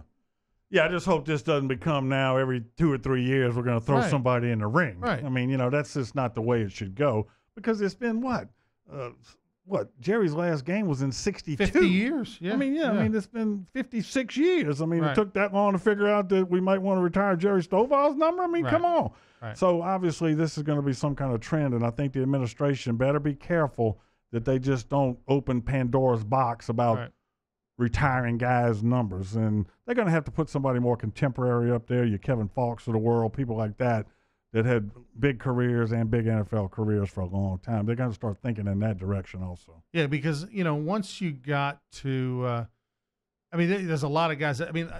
Charles Alexander. Yeah, Isn't he a guy that probably is probably should be up there? I agree with you that a Kevin Falk, a Kevin Mawai. Yeah. But, do you go on what they did at LSU, or do you go on what they did in the pros? Because a guy like Kevin Mawai was on bad teams under Curly Holman. Right. But then he's going to be in the Pro Football Hall of Fame. Alan Faneca is going to be in the Pro Football Hall of Fame. Well, what's the running back from the 40s? Played for the Eagles. The name's escaping me right now. Steve Van Buren. When you ain't going to retire Steve Van Buren's number? I mean, come on. Right. So, that's the kind of Pandora's box. Tittle. That's right. Come on. Yeah. Wyatt Tittle. Doesn't get any better than that. Yeah. I personally, my guy. Glenn Dorsey. Here it comes. They played high school together. Glenn Dorsey. Oh, Glenn Dorsey. Yeah. Okay. Yeah. Best defensive lineman ever played. Alan? Buzzy. Was he not the best defensive lineman ever played? At LSU. Buzzy. Alan. I don't know if that's gonna. I'll be shocked if there's a defensive lineman up there, because I just don't think there's ever been enough visibility. Don't get me wrong. Agreed. Glenn Dorsey was a great football player, but the visibility of being down, your hand in the dirt every down, is not the same as running back. Oh, you quarterbacks. I'm just telling you. I'm messing with you. Yeah, you're right. You're right. That's the way it is. It is. That's the way it is. Yeah, Drew Brees gets the record. The offensive linemen don't. It's. I agree. I'm with you. I don't have a problem, Al, with. Here's the thing. If you start retiring too many people's numbers, you're not going to have enough jerseys, and that's a real real number. So you can retire their numbers and name. You think the New York Yankees got too many numbers retired? They keep coming up. Judge is wearing 99 now. Right. But they also only need 9 out there. Well, that's true. The football team's got 85 scholarship duplicate players. Numbers now. Defensive guys are wearing. It's so crazy. What is that I hate about? the duplicate that's numbers. That's the stupidest thing and I've ever seen. The kickers that all have the same number. The stupidest thing I've ever seen. All right, we'll take a time out. We'll be back. He's Alan Risher. He's Buzzy Heidel. He won a national championship in 2009. Did you ever play for one with the USFL? Did y'all make the playoffs? Yeah, the Wranglers? The second year we was in the USFL title game. And against who? I held for an extra point. Against who'd y'all play? Was that the Philadelphia Stars? Jim Moore and the Philadelphia Stars. Jim Moore, Sam Mills, right? Playing linebacker. We got crushed 24-3, I believe. Yeah. Cool. All right, we'll be back. Sports Shorts, don't go anywhere. At Peak Performance Physical Therapy, we treat the athlete in everyone, from the three-point shooter to the three-piece suit. If your doctor prescribes physical therapy, ask for Peak Performance by name, getting you back in the game of life.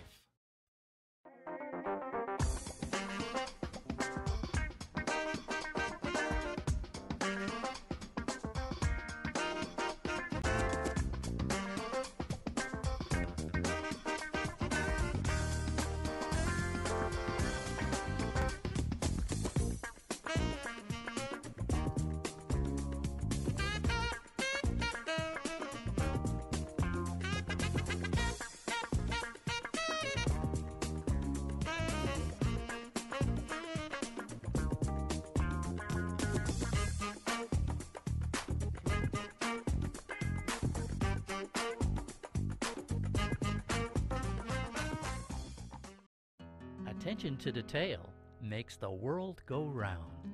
At Baker Printing, our approach to the printing business is very simple. Treat it as if it were your own. That's not always an easy job, but it comes from the top down in our company. We thrive on the unique jobs.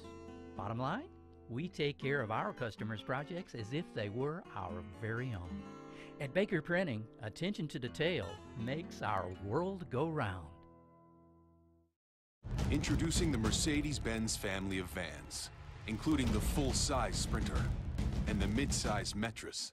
If these are your wingtips, if this is your gourmet latte, then these are your vans. Vans for professionals. Strictly professionals. Best commercial van residual value according to ALG, and starting at just $25,995. Mercedes-Benz. Vans. Born to... When you come to Relief Windows, your experience starts here. Or here. Then we come to your home. We measure twice. And then we bring custom windows to your home. We remove your old windows. Install your new windows. Clean our mess. And we make sure you're completely satisfied. And all of this before you pay a dime. And at Relief Windows, our #1 product is customer satisfaction. Relief Windows.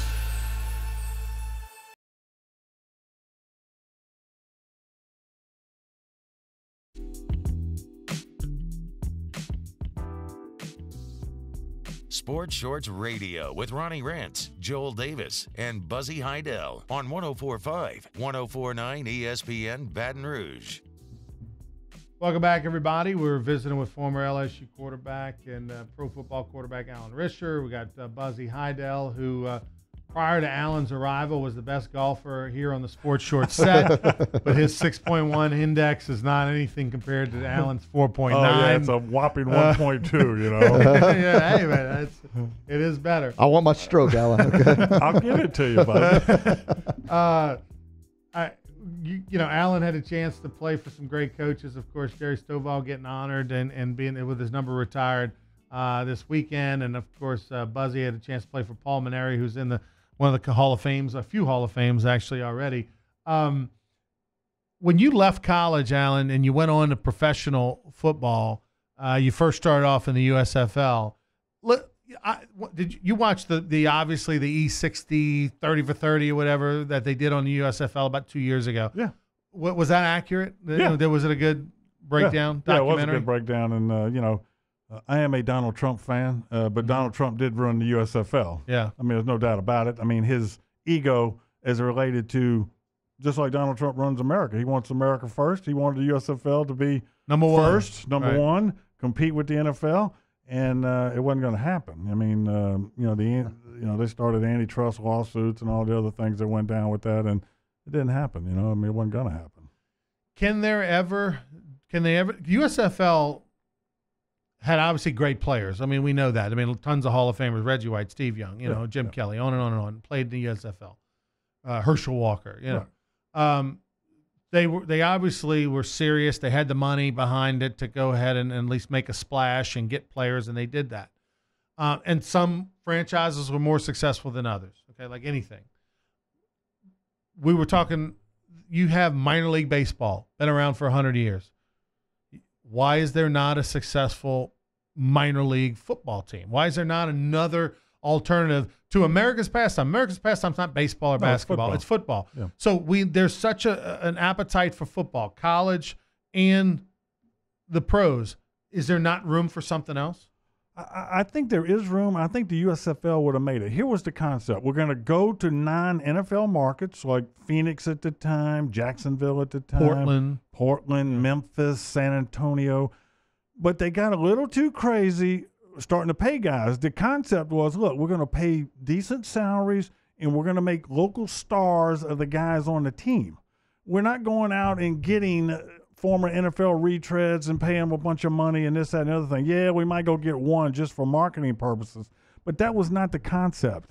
And they expanded too fast and did a lot of things too fast, just like the world is now, that they want everything right now. Instant gratification. Instead of building this thing like the AFL did back in 1960, it took them a long time, but it took 7 or 8 years to be on the level with the NFL and wound up beating them in Super Bowls and then wound up merging. The USFL had to pay their dues. They weren't willing to do that.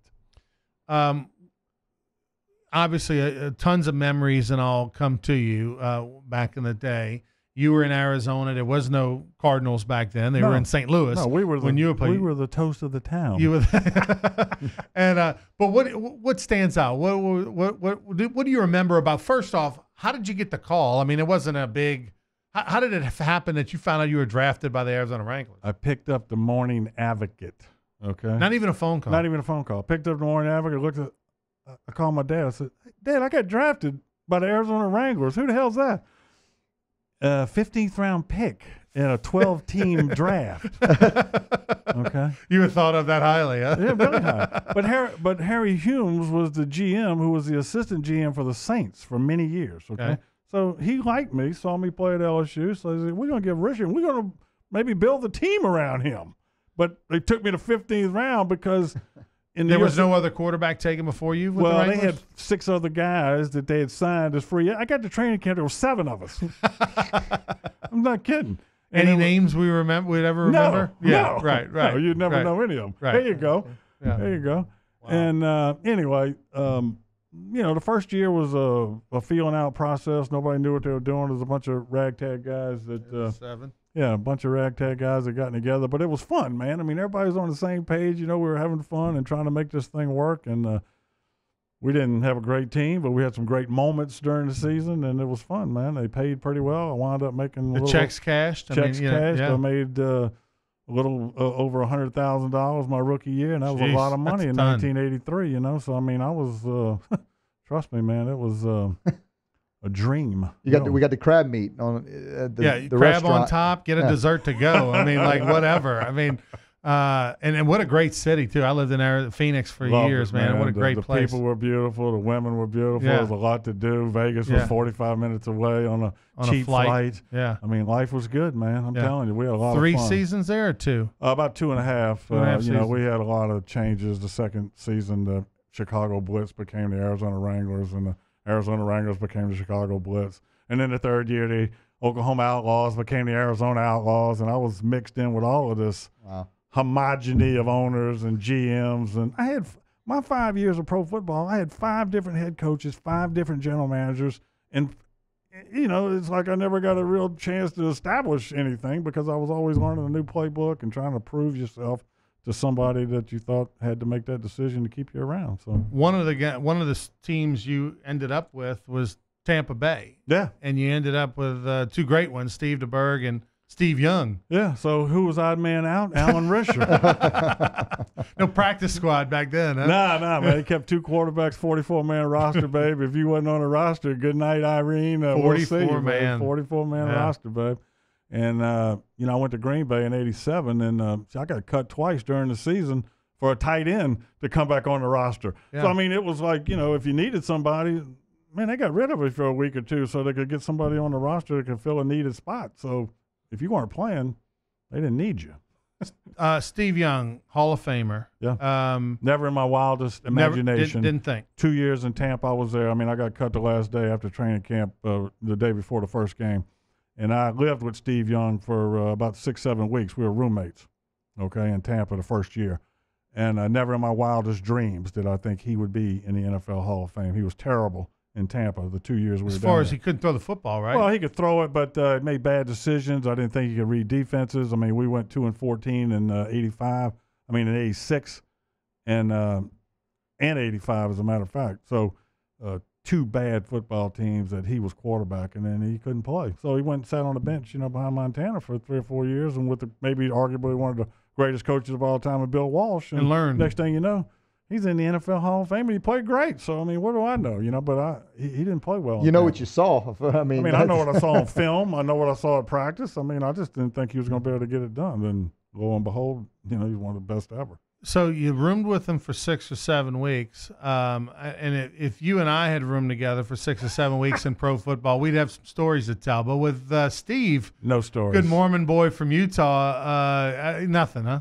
Well, he borrowed money all the time off of me. He borrowed money off me, and he had the $42 million contract. Grand, I'm making $135. Rich, you got $5 you can borrow? I said, man, what are you doing, man? I mean, You know, and I got to tell you this quick story. We invited him to a Thanksgiving dinner because he didn't have any family, nothing. And I befriended a few guys that were married. So we having Thanksgiving dinner in '85. Says, Steve, you want to come have dinner with us? Yeah. He goes, well, what can I bring? I said, I don't know. Bring whatever you're going to drink or whatever. He walks in with a gallon of milk. Okay. Like for real? Yeah, for real. Yeah. No, walks in with a gallon of milk for Thanksgiving dinner. And the funny part about it, at the end of the night, he went back to the refrigerator and took his milk home. That's hilarious. So this is the kind of cat I was hanging out with, man. He wanted his milk. You know, Dale Murphy was, for the Braves, was a Mormon boy from Utah, and they used to joke about that, about how he drank lots of milk and all with the Braves. So who knew?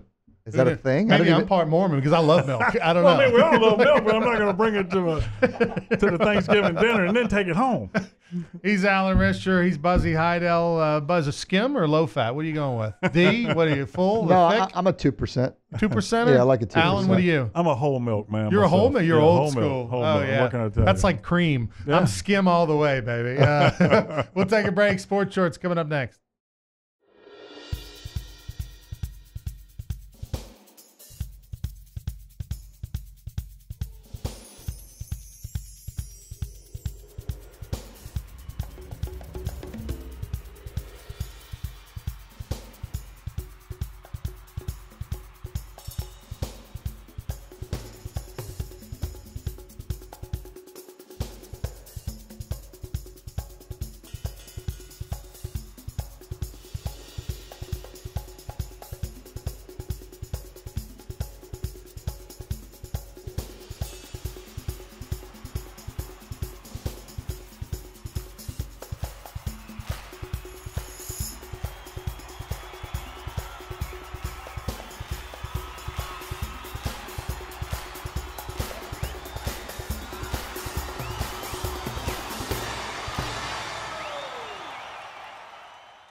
At Peak Performance Physical Therapy, we treat the athlete in everyone, from the Grand Slam hitter to grandparents.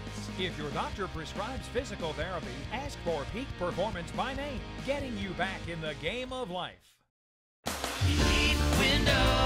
Does the new year mean new windows, hardy plank, or vinyl siding? Then you need to call Relief Windows for award-winning customer service and years of experience. Looking for quality replacement windows with lifetime warranties? Trust Relief Windows. Call us or come walk through our showroom and get a free consultation with one of our many window experts. Relief Windows is a proud partner of LSU Athletics. Come see us today or call 288-8138. 288-8138. Introducing the Mercedes-Benz family of vans, including the full-size Sprinter and the mid-size Metris. If these are your wingtips, if this is your gourmet latte, then these are your vans. Vans for professionals. Strictly professionals. Best commercial van residual value according to ALG, and starting at just $25,995. Mercedes-Benz. Vans. Born to... Attention to detail makes the world go round. At Baker Printing, our approach to the printing business is very simple. Treat it as if it were your own. That's not always an easy job, but it comes from the top down in our company. We thrive on the unique jobs. Bottom line, we take care of our customers' projects as if they were our very own. At Baker Printing, attention to detail makes our world go round.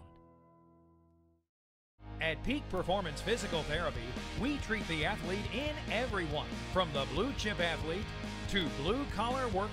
If your doctor prescribes physical therapy, ask for Peak Performance by name, getting you back in the game of life.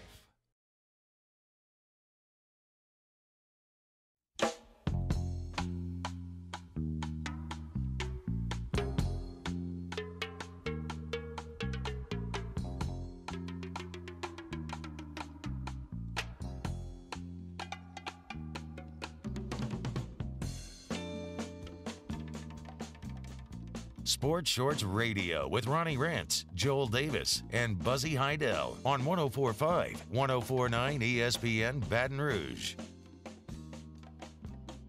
All right, everybody, welcome back to Sports Shorts, presented by LeBair's Casino in Baton Rouge. Great show there last night. Better Than Ezra was in concert. You can get tickets. Download the Baton Rouge app. The LeBair's Baton Rouge app on your phone and you can get tickets, you can get hotel rooms, see what all the great concerts that are coming up, who's playing in the Edge Lounge during the week. Download the LeBears Baton Rouge app on your phone, and that way you don't have to call me and ask for tickets or call me and ask who's playing in the Edge Lounge. You can go find it yourself right there on the phone.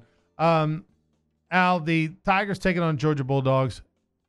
Georgia under Kirby Smart as looks like a program that's going to be the beast in the East. Now, Florida, obviously, with Dan Mullen, will have something to say about that. And you can see Georgia and Florida for years to come to be just that cocktail party in Jacksonville being the big showdown.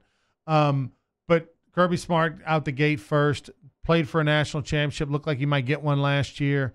The Tua show showed up and he lost. But what do you see from a distance with that program and why it's turned around so quickly? Recruiting good players. I mean, Jake Fromm's a pretty good football player. Yeah. I mean, look, let's face it, man. I mean, great coaches have had bad players and bad records. Okay, so you got to have players, and Kirby Smart and his staff is doing a fabulous job, in my opinion, modeling themselves after Alabama's players in the front seven and in the trenches. They've got good football players. So that, to me, has been the difference between LSU and Alabama over the last, since when? 2011, since we haven't beaten them in 7 or 8 years.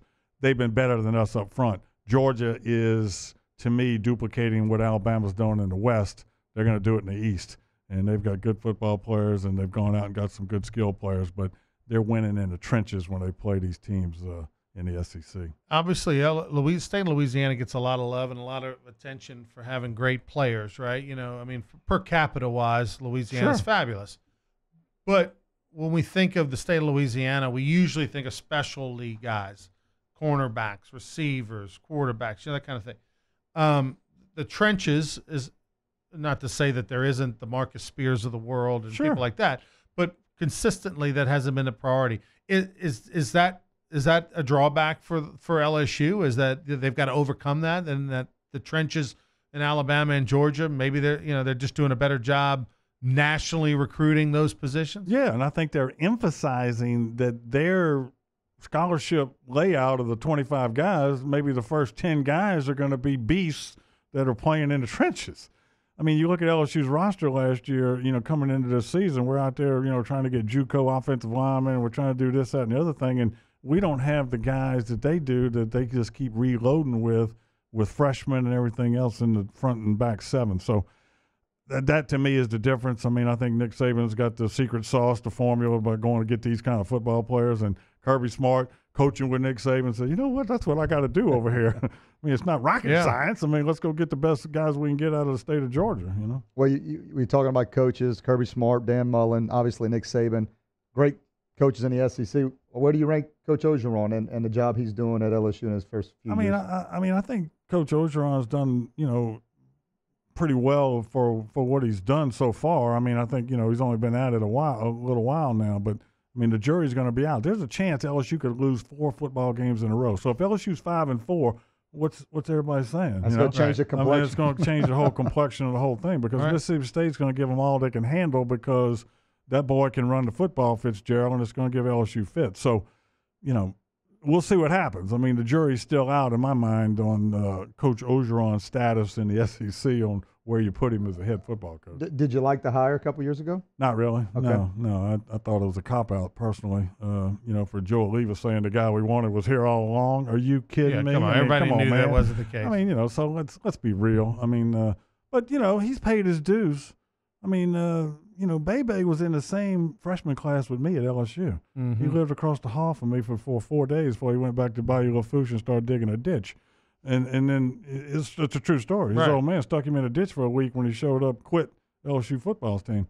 And so if that's the pathway to be the LSU head football coach, I missed a boat somewhere, because I should have quit that first 3 days at LSU. Well, I'll tell you this, the thing that I've been the most impressed with when it comes to Coach O, and the older you get, the harder it is to change, and the harder it is to, to become something you are, because we just, once you hit about 40 years old, you are who you are. Anything. And he has. I mean, he's a different guy, a different coach than he was at Ole Miss. I mean, and from a standpoint of making more rational decisions on and off the field, how he handles press conferences, how he assembles his staff, delegates duties. He admits, I tried to do everything up there. I tried to micromanage. Obviously, we know he was ranting and raving and doing and all that kind of stuff. I give him credit for that. I think he learned from Carroll. Yeah. I think he learned from his time as an interim at USC, and he's implemented that here. I mean, he's been a coach for over 32 years. I mean, let's hope you learned something over that period of time. So, the jury's out. I mean, again, they'll be calling for a scalp if they're 5-4 the next 4 weeks. I mean, who knows, or how well they play. They got a tough schedule, probably the toughest schedule in the country when you're playing the number 1 and number 2 team on the schedule. You had to go to Florida. So, yeah, we can, give him a pass, but that's not going to get it done here because the expectations are you're supposed to win some football games. If this LSU team who's 5-1 after 6 games, got 6 games left to go, if they go 3-3 in those last 6 games, then they're sitting there staring down an 8-4 record. Before the season on this show, I had them going 8-4, and most people had 8-4. Some might have said 7, and a crazy person might have said 9. But most people kind of had them at that 8-4 mark. Right. Is 8-4 good enough this year? Like they go 8-4, you go, all right, good job. I guess so. I mean, you put yourself in a position where you're getting a transfer quarterback, your recruits. Unfortunately, Brennan hasn't panned out to be the guy. So now you're scrambling around to go get a transfer from Ohio State, and who do you blame that on? Is that is Joe Burrow? Is he going to be a great quarterback? I don't know. I mean, the jury's out there. I mean, he's only played 6 football games really as a starting quarterback at a major institution. Yeah, you did some mop-up work at Ohio State, but so I don't know. 8-4. Is that really going to sit well with the brass around here and the ticket holders that are paying lots of money to see this? And the expectations are going to be you're going to win 10 football games. So we'll see, man. 8-4, doesn't sound great. This weekend's big. I mean, I know I'm stating the obvious there, but I mean, this is a chance for them to, I don't know, kind of right the ship back and get. Skip Bertman made that comment. He said this is every coach has a game. Saban had the Georgia game back in 2003. Miles had the Florida game. This could be the game for Orgeron to get a big win and turn it kind of around. Even if they don't, if LSU doesn't beat Georgia and Alabama, which they're going to be underdogs in those games, they are 7.5-point underdog against Georgia, and who knows what it'll be against Alabama. But even if you lose those 2 games, if you win the rest, true, and you go 9-3 with this schedule, win a bowl game, with everything you had going into the season, where before Joe Burrow, people were thinking 6-7 wins. Mm-hmm. You get Joe Burrow, now they're thinking probably 8. And if you end up with 9, all right. Agreed. The best football player on the team right now is his kicker. Yeah, Tracy. They need to give whoever found him a pile of money. Yeah, that's their special teams Tracy coach. Might be the best football player on the team. Okay? Well, he's responsible for 1 win for sure. Well, for sure. But, I mean, as good as he has been, for them to go out and finally get a kicker that does not miss under pressure, that was a pretty amazing thing. By the way, that's saying a lot from a guy who was the punt, pass, and kick champion growing up in the state of Louisiana. National champion? National champion. What age? What age was that? 8 years old. 8-year-old national champion punt, pass, and kick. Did you ever do that, Buzz, growing up? No, I didn't. I didn't even know it was a thing. By the way, Greg McMahon, that's who Alan Risher said should get a pile of money because he's the one that got Cole Tracy. He's already getting a pile of money to be the special teams coach. He's probably getting like $500,000 or something. All right, he's Alan Risher, Buzzy Heidel, Ronnie Rance. We'll take a break. Final segment of Sports Shorts coming up next.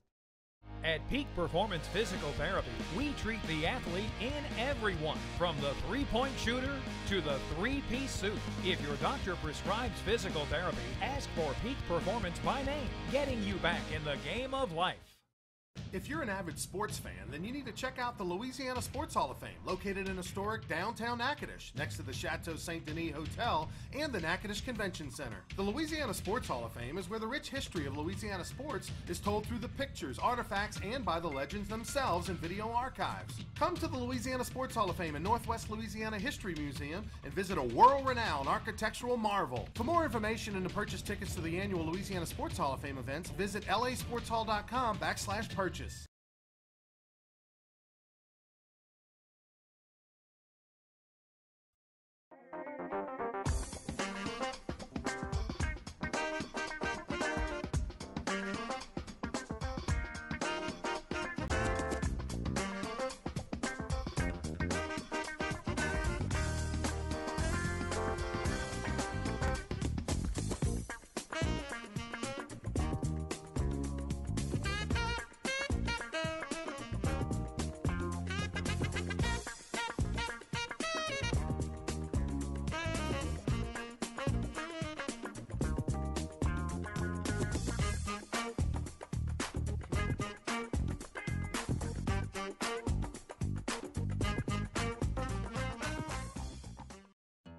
attention to detail makes the world go round.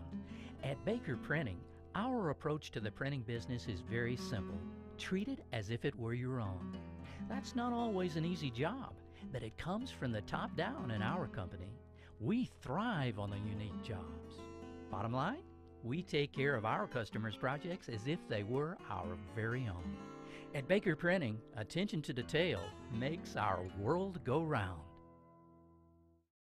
Introducing the Mercedes-Benz family of vans, including the full-size Sprinter and the mid-size Metris.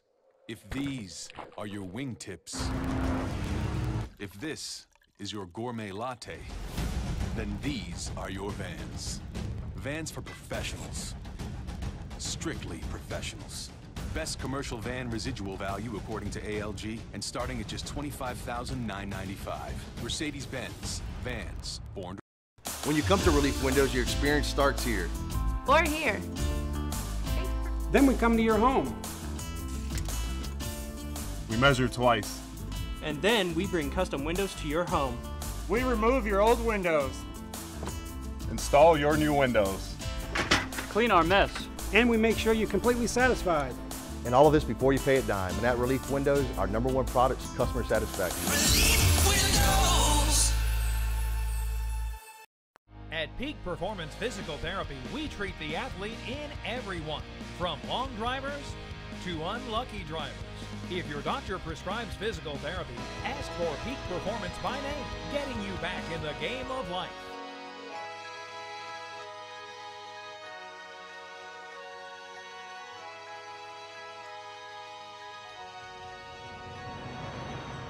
Sports Shorts Radio with Ronnie Rentz, Joel Davis, and Buzzy Heidel on 104.5, 104.9 ESPN Baton Rouge. All right, welcome back, everybody. Final segment of Sports Shorts. Buzzy Heidel, Ronnie Rantz, Alan Risher. Before we wrap up, I want to tell you about a great Louisiana Sports Hall of Fame event that's coming up, and for you folks out there, you can be a part of it. It's called An Evening with David Toms and Bob Pettit. It's going to be Monday, November 5th in Metairie. Go to lasportshall.com. It's a dinner. It's a fundraiser for the Louisiana Sports Hall of Fame. We've done these events with David Toms and Lafayette, as well as in Monroe. Also will benefit the David Toms Foundation as well. And it's a panel discussion with these two wonderful legends, Bob Pettit and David Toms. We'll have all kind of great auction items as well. Go get your tickets, lasportshall.com. That's the Monday after the LSU-Alabama game in Metairie. Be there. Alan, I just want to get some kind of take on you, not only for the LSU-Georgia game, but how thoughts on LSU playing out the rest of the season. Well, it's going to be tough. Like we talked during the break. There could be a chance we lose the next 4, but, there's a chance if you split the next 4, if you wind up winning 2 or 4, you're going to win A&M's a little bit better football team, but you're going to beat Arkansas and Rice coming down the stretch. So 8-4, is everybody going to be happy with that? Probably not as happy with 8-4 after starting 5-0, right? That's the thing. So that do the math, and you wind up going 3-4 in your last 7. In your last 7, so it's not going to go over too well. You're only as good as your last football game, as you know, or your last baseball game you pitched, or your last at bat, Buzzy, or whatever it is. All right, Buzz. Thanks for the time, big guy. Yeah, absolutely. Love being here, Ron. All right, we'll be Buzzy Heidel back with us next week when Joel Davis gets back from Indonesia. Big Al, thank you very much, man, for the time. Always a pleasure being with you, Jumbo. We'll take your 4.6 index and Buzzy 6.2, 4.9, and Buzzy 6.2, and we'll play soon. All right, Alan Richard, thank you very much. Sports Shorts next week. See you then.